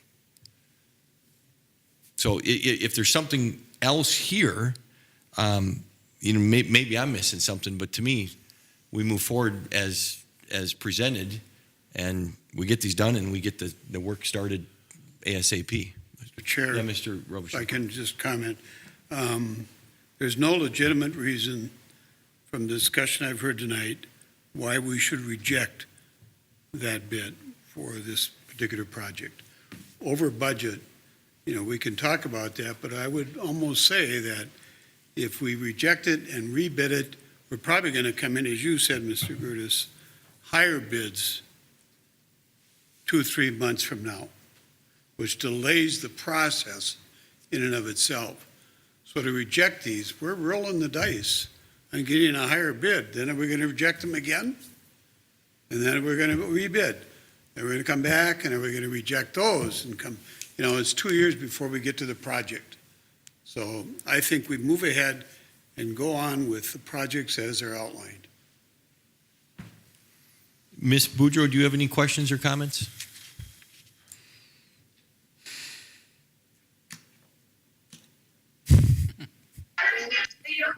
I'm just concerned about delays to the project. Would there be delays? Per Mr. Gertis and Mr. Smith, likely a year plus delay, or a year delay, based on their previous comments. Thank you. I am concerned about the temperature, especially at the elementary school. And I think we need to address that if our equipment is not sufficient to keep our schools warm. That's a concern to me. That's my input. Okay, Thanks. thank you. Any other questions or comments, Ms. Moore? To that, what Ms. Boudreau said, I know that when I visited, it was Lincoln, kids, I think they had their coats on, and I said, why is this going on? So that's what they said. So right now, if it delays, I'm thinking I should vote for it, but I'm not sure. I wish this didn't happen with the bid withdrawn, but I'm sorry, I want to clarify. You wish it didn't happen with the bid withdrawn? withdrawn, right, the bid withdrawn. But I do know there is a problem at Lincoln because I visited there and I said, why do the kids have their coats on? And she said there is a problem there, so. So, Ms. Moore. I'm concerned for the safety and the comfort of the kids right now, so. No, thank you, and I appreciate that. Yeah. Just to follow up on your comment, though, you wish the bid wasn't withdrawn. Well, I wish that had meant that they hadn't made a mistake. Right. And so. But we they can't did do it. anything about Right, that. they did, and their letter clearly Yeah, states right. it. Yeah. Yeah, okay, okay, thank you. So, just to clarify on that too, if you take the bid tab, you look at the bid tab. Eber Construction was higher than Brennan Construction on the base bid by $5,000. We all agree on that? Yep, on the base bid, yep. Just on the base bid, okay. fourth column over, base bid. Yeah, $5,000, okay. Assuming the margins are all the same, they're gonna be higher on the add alternate 1 and add alternate two, too, if they would have done their math correctly. Mhm. And the withdrawing of the bid is a moot point then at that point in time. Right? So I'm not sure how that plays into this discussion at all, because Brennan still would have been low bid, which is the recommendation today. Other questions or comments? Mr. Bellingham, anything you'd like to share? I think it's been presented, they went out for bids early. We have them, a delay would more than likely, I hear 9%, increase our costs to this. Besides, we have an immediate need from what I'm hearing. So I'm just ready to take a roll call, Mr. Chair. Okay, Mr. Robichaud? Just a question about the two companies. You're going to have two different companies working in a different building in the district. Kane, have you worked with these companies in the past? Probably Metcon, but. I have worked with both. Yeah, Pardon? I worked with both. Brennan. Okay. You're comfortable with both? Yeah, they both did fine. Good. And I'm sure they've been vetted by the architectural firm as well. Yeah. Thank you. Metcon just did the high school boiler here, right, 3-4 years ago, right when I started here, so. Yep. Okay. Any other questions or comments? We do have a motion, we do have a second. Okay, hearing none. Mr. Bellingham, will you please do a roll call? John Bellingham, aye. Linda Boudreau? Aye. Linda Moore? Aye. Richard Olson? No. Jerry Robichaud? Aye. Chad Wolf? Aye. Mr. Chair, the motion passes 5-1. Okay, thank you for that. Brings us to 10C4, consider approval of cybersecurity insurance policy for calendar year 2024. I'll entertain a motion to approve this. So moved. Second. We have a motion by Mr. Robichaud, a second by Ms. Boudreau. Mr. Curtis or Mr. Benty, would you like to walk us through this a little bit? So my understanding, Mr. Gertis, is this is a continuation of our cyber insurance that would take effect on January 1st, which is why we need to vote on it this evening. And the increase, I believe, was $1,300. Am I correct in that? Yep. So that was an amazingly low increase in the circumstances that we are in right now. So we were excited to have just that small of an increase to our cybersecurity insurance. Thank you for that, Mr. Benty. Board members, any questions? Just a Yeah, couple Mr. things to Cruz. piggyback on what Mr. Benty said, and he alluded to it, but just so the board is aware, excuse me, our cyber insurance policy does run on a calendar year versus a fiscal year. So it's a January 1 through January 1 date. So, and the other thing is Mr. Benty is correct, this is a renewal with all the T's and C's and deductibles and coverage limits remain the same year over year. Thank you. Board members, any further discussion or questions? Ms. Boudreau, do you have any questions, comments? No. Okay, No questions. I'm not hearing any. Mr. Bellingham, will you please do a roll call? John Bellingham, aye. Linda Boudreau? Aye. Linda Moore? Aye. Richard Olson? No. Jerry Robichaud? Aye. Chad Wolf? Aye. Mr. Chair, the motion passes 5-1. Okay, thank you for that. It brings us to item 10C5, consider approval of the 2023 payable 2024 levy. I will entertain a motion to approve. So moved. I'll second. We have a motion by Mr. Rocha, a second by Mr. Bellingham. Mr. Curtis, anything you Go want to through it walk us again. through on this? Go through it again. I could.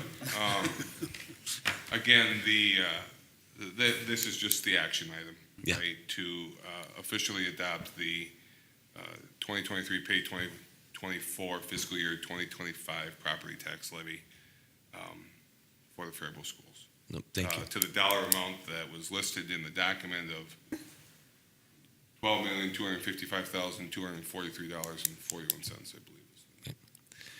Any further discussion, board members? Mr. Chair, if I Precisely may. 41 cents? Okay. Okay, Mr. Bellingham. Mr. Chair, if I may. So first of all, I'd like to thank Mr. Gertis and his staff. Your presentation tonight, Scott, was probably as transparent and open as any public document could be, and I really want to thank you because I think you not only educated everyone in the room, but everyone online, and just great work. So thank you so much Thanks, for John. everything you've done. Appreciate that. Anyone else?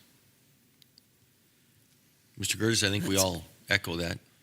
I don't know if we sat here for an hour or hour and a half listening, but we learned something, so thank you. Hour and 7 minutes, according to the people back there. Hour and 7 minutes. Somebody was keeping track, huh?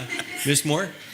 Okay, I just want to make, okay, with this levy, how much is the tax is going up? Was that 4.44%? Was that it? Or am I So mixed up here? Again, the tax levy is going up 4.44%. That's what I thought, yeah. Taxes are going up based on everybody's individual piece of the pie. Mm-hmm. Those are two complete separate numbers. So your house could go up 2% and Chad's house could go up 20%, right? That's all based on 100 different tax rates and tax tables and locations and how they're assessed and, all kinds of things. And we're looking at ag with just 1 acre and ag with, right? Could you repeat With the that? agricultural, that's included in on that too, So- right? The land? So the referendum market value, right? So if we're talking about houses, Yes, yeah. right? That is the HGA, Yes, acronym for yes. Jerry there, right? Mhm. Is home, garage, and 1 acre, right? So if you are on a farm, all right, the referendum market value is the value of your house, Yes. your garage, and 1 acre.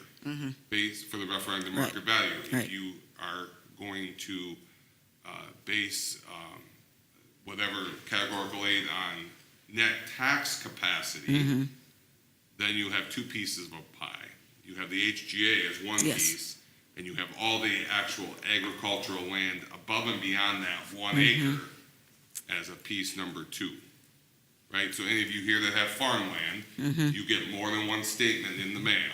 You get one for your house, Yeah. and you get one for each parcel of land above and beyond that. Right? So that's kind of how that works. Thank you. Ms. Boudreau, do you have any questions on this item? I think Mr. Gertis explained our financial situation very well. No. Okay, thank you. Any further discussion? Hearing none. Mr. Bellingham, will you please do a roll call? John Bellingham, aye. Linda Boudreau, Aye. Linda Moore, No. Richard Olson, No. Jerry Robichaud, Aye. Chad Wolf. Aye. Mr. Chair, the motion passes 4-2. Okay, thank you for that. That brings us to Policy Committee. Item 11, Policy Committee. 11A, we'll look to consider approval of the following policies. Earlier this evening, when we were approving the agenda, Ms. Moore asked us to pull Policy 506 from this, and so we will look to approve all the other policies in one motion. And that is Policy 704.1, Development and Maintenance of an Inventory of Capital Leases and Software-Based Information Technology Agreements. Policy 413, Harassment and Violence. Policy 416, Drug, Alcohol, and Cannabis Testing. Policy 507, Corporal Punishment and Prone Restraint. And Policy 515, Protection and Privacy of Pupil Records Form. I will entertain a motion to approve those as presented. So moved. Second? We have a motion by Mr. Bellingham, a second by Mr. Robichaud. Any further discussion on those policies? Ms. Boudreau, anything from your chair? No comment. Okay, thank you. Hearing no further discussion, Mr. Bellingham, will you please do a roll call? John Bellingham, aye. Linda Boudreau, Abstain. Linda Moore, Aye. Richard Olson, Aye. Jerry Robichaud, Aye. Chad Wolf. Aye. Mr. Chair, the motion passes 6-0. Mr. Chair, Yes, Ms. Boudreau. I changed my vote to aye. Okay, so that's, Mr. Bellingham, you have that correct? The motion passes 6-0. Okay, thank you. So now this brings us to Policy 506. We actually have it listed twice on here. 506 is Student Discipline, And then policy 506 as well is the student discipline complaint procedure. So I will entertain a motion to approve. And then at that point, we'll have Ms. Moore express her thoughts. Do we have a motion to approve? So moved. Second. We have a motion by Mr. Bellingham and a second by Mr. Olson. Any further discussion? Ms. Moore? As you know, I do, with the definitions here, I do have a problem with the social and emotional services and school-linked mental health services. I think with our whole child approach, we are losing sight of what we're supposed to be doing, which is education, and moving into these other areas. And I think we are overstepping our bounds, and I'm having a problem with that. So I'm going to be voting no on this. Thank you. Okay, thank you, Ms. Moore. Any other discussion? Mr. Yeah, Olson? just a clarification. When there's damage done by a student in a school, is more directed to Jamie. Who's responsible for the repairs? Is it the parent and or the student? Just a general clarification.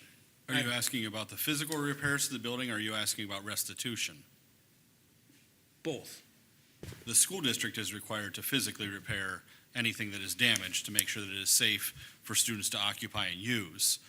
Restitution can be sought by the district if there's vandalism or deliberate destruction of school property.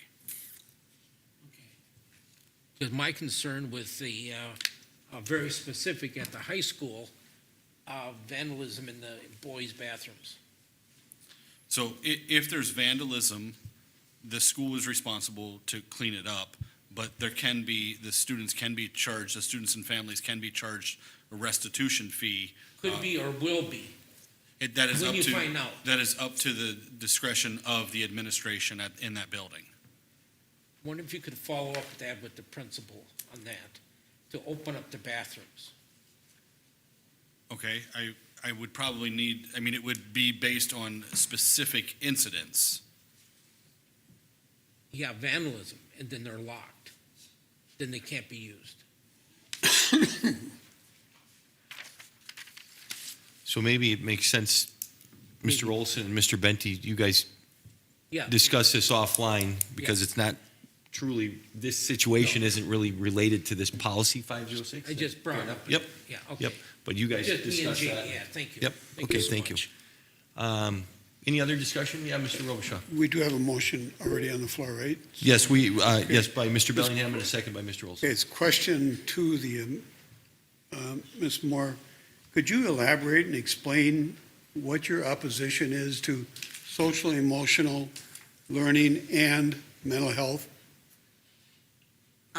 Yes, as I've said before, and I will say it again, SEL, social emotional learning, according to Courage is a Habit, is the delivery system for CRT. And it's an ideology, and they call it about SEL is the whole school culture change. I'm going to read what they say. Who's they? I'm sorry. Courage is a habit. And if Pardon? you'd like, I'm courage sorry. is a habit. Courage is a habit? Yes, yes.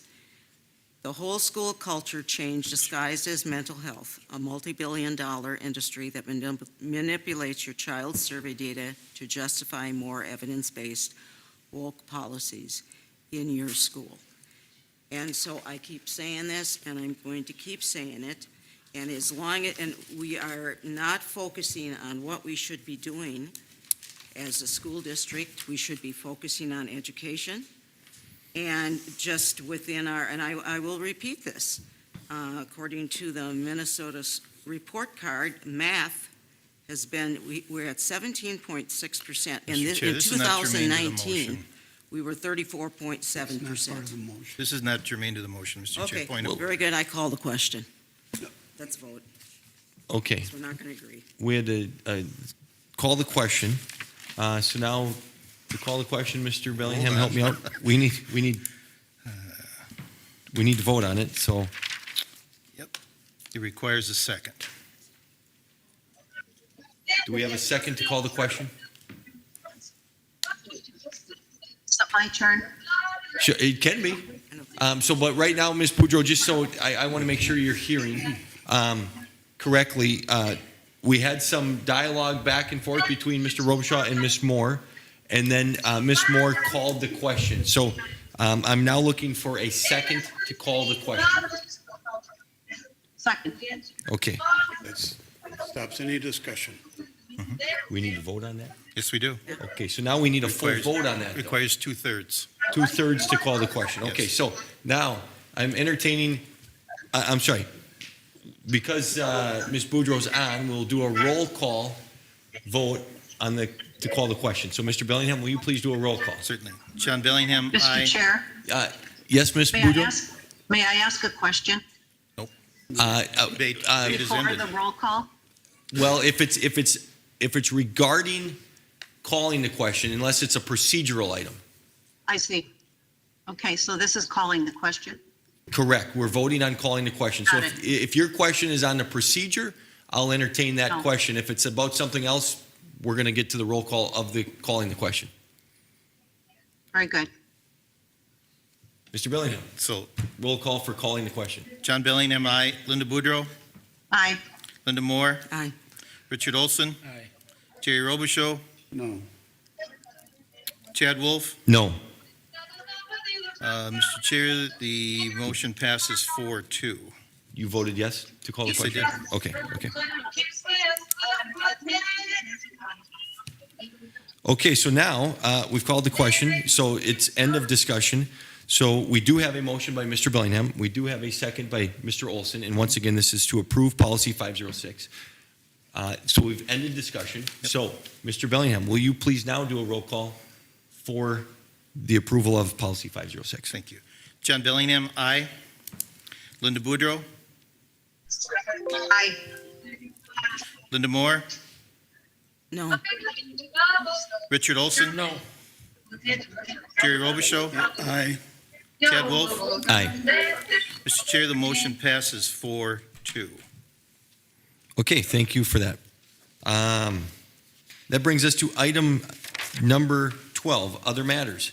12A, consider approval of resolution 24-09, establishing combined polling places for multiple precincts and designating hours during which the polling places will remain open for voting for school district elections not held on the day of a statewide election in 2024. I will entertain a motion to approve. So moved. I'll second. We have a motion by Mr. Olson, a second by Mr. Bellingham. Any further discussion? I believe it's there. It clearly states what it is. Any other questions, discussion? Hearing none. Mr. Bellingham, will you please do a roll call? John Bellingham, aye. Linda Boudreau, Aye. Linda Moore, Aye. Richard Olson, Aye. Jerry Robichaud, Aye. Chad Wolf. Aye. Mr. Chair, the motion passes 6-0. Okay, thank you for that. That brings us to item 13, other items of information. 13A, school board members. Ms. Boudreau, I will start with you. Any information you would like to share? I would like to share it was 72 degrees here today, and I had a little difficulty understanding everything, just a lot of noise on my end. But thank you for letting me at least attend remotely. Yes, thank you for attending. We appreciate it. Board members here in the room, Mr. Robichaud. Yes, I had a chance this morning to go visit our immersion kindergarten program at Roosevelt. And a shout out to Ms. Tobin, who was a teacher of that program. It is just dynamic. I don't know if you've had a chance to get over to Mr. Benty, but it's interesting when you don't understand the language and you're immersed into a foreign language. I can imagine how individuals feel, but you know, the transition from one activity to another, I had to look around and say, where am I supposed to be now? The other thing is that I had to sit on the floor, and thank God I was able to get up, otherwise I'd still be sitting there. But it was a wonderful experience, and she's doing a great job, and I'm so thankful that we finally have an immersion program. And also a shout out to Ms. Bunhart, the principal, who also is bilingual and is able to go into the classroom and have some discussion. So I plan to go there more frequently, and maybe rather than being monolingual, I will become somewhat of a bilingual. I can at least say hola. So it was a great time to be there. I appreciated the opportunity. Thank you. Mr. Robichaud, just thank you. I know that's something that you've been pushing for a long time. And, as the old saying goes, better late than never, right? That's but, I know you've been pushing it for a long time. So other board members, the floor is yours. Mr. Chair? Yes, Ms. Moore. I was at the Equity Committee meeting today, and one of the things that I don't always agree with everything, but one of the things I really agree with is the parental involvement. And I would like to say, too, that parental involvement does with our parental rights. It's very important that we maintain parental rights, but at the same time, there's also parental responsibility that goes with that. And I think that was misunderstood in the past. So there is parental responsibility, and it goes hand in hand with parental rights. And I think we have to keep that in mind as we go forward, so. Thank you, Ms. Moore. Anyone else? Mr. Chair, if I may, thank you. So a week ago, or be last Tuesday, a week ago tomorrow, had the opportunity to come into a session here, right in this very boardroom, and visit with the Melissa Gropman. I think that's her name, Melissa, right? The Assistant Deputy Commissioner of Education from MDE, and had a dialogue. There's administrators, I was the lone board member here, administrators and directors, et cetera, and I think the dialogue was very good and expressed our concerns and shared some things, whatever, so it was very positive, so I appreciate I believe it was Stephanie Graff. Stephanie Graff. Why did I get Melissa Gropman? I don't know. That must be, I think that's Tom Gropman's wife. I think that's what I'm talking about. So, okay, but yeah. So I'm not good with names, but anyway, that was, she's still the deputy commissioner at MDE, so it was good to hear that and share some of the things with that. So thank you, Mr. Menti, for the correction. Okay, thank you, Mr. Bellingham. Anyone else? Okay, hearing no one, brings us to item 13B, superintendent comments. Mr. Benti. So I just have 3 items for tonight. The first one is you get a little bit of a preview. This email will go out to all staff tomorrow morning at 8 o'clock. So we have one kind of district-wide charity event that we do per year that is pushed out by the district, and it's our United Way campaign. In the past, it has not always garnered the most support or the most money. This year, we partnered with United Way to fund Dolly Parton's Imagination Library, which we're trying to bring here into Faribault. And so there was a challenge put out there if we could raise enough money to fund 224 students, which was what we had projected was going to be our kindergarten class this year. We did not raise enough for 224. We actually raised enough for 276 students. So we raised $8,302 in the month of November to fund 276 students. So that's 276 students that will get a monthly book from the Dolly Parton Imagination Library here in Faribault. So that was a huge success for us. Reorganization update. So myself, along with Kane and Mr. Gertis, went and got some information from ISG, some preliminary bids around what it would take to do some of the work at McKinley to get that building up to being able to house larger students. We went through some of those numbers. We played around with some of the numbers that we were given, and we're continuing to work on those. I don't feel comfortable sharing those at this point, simply because we haven't really settled in on what it is we think is a need versus a want for that building, and we also want to make sure that we get the input of the current ALC faculty as well as we get closer to that time.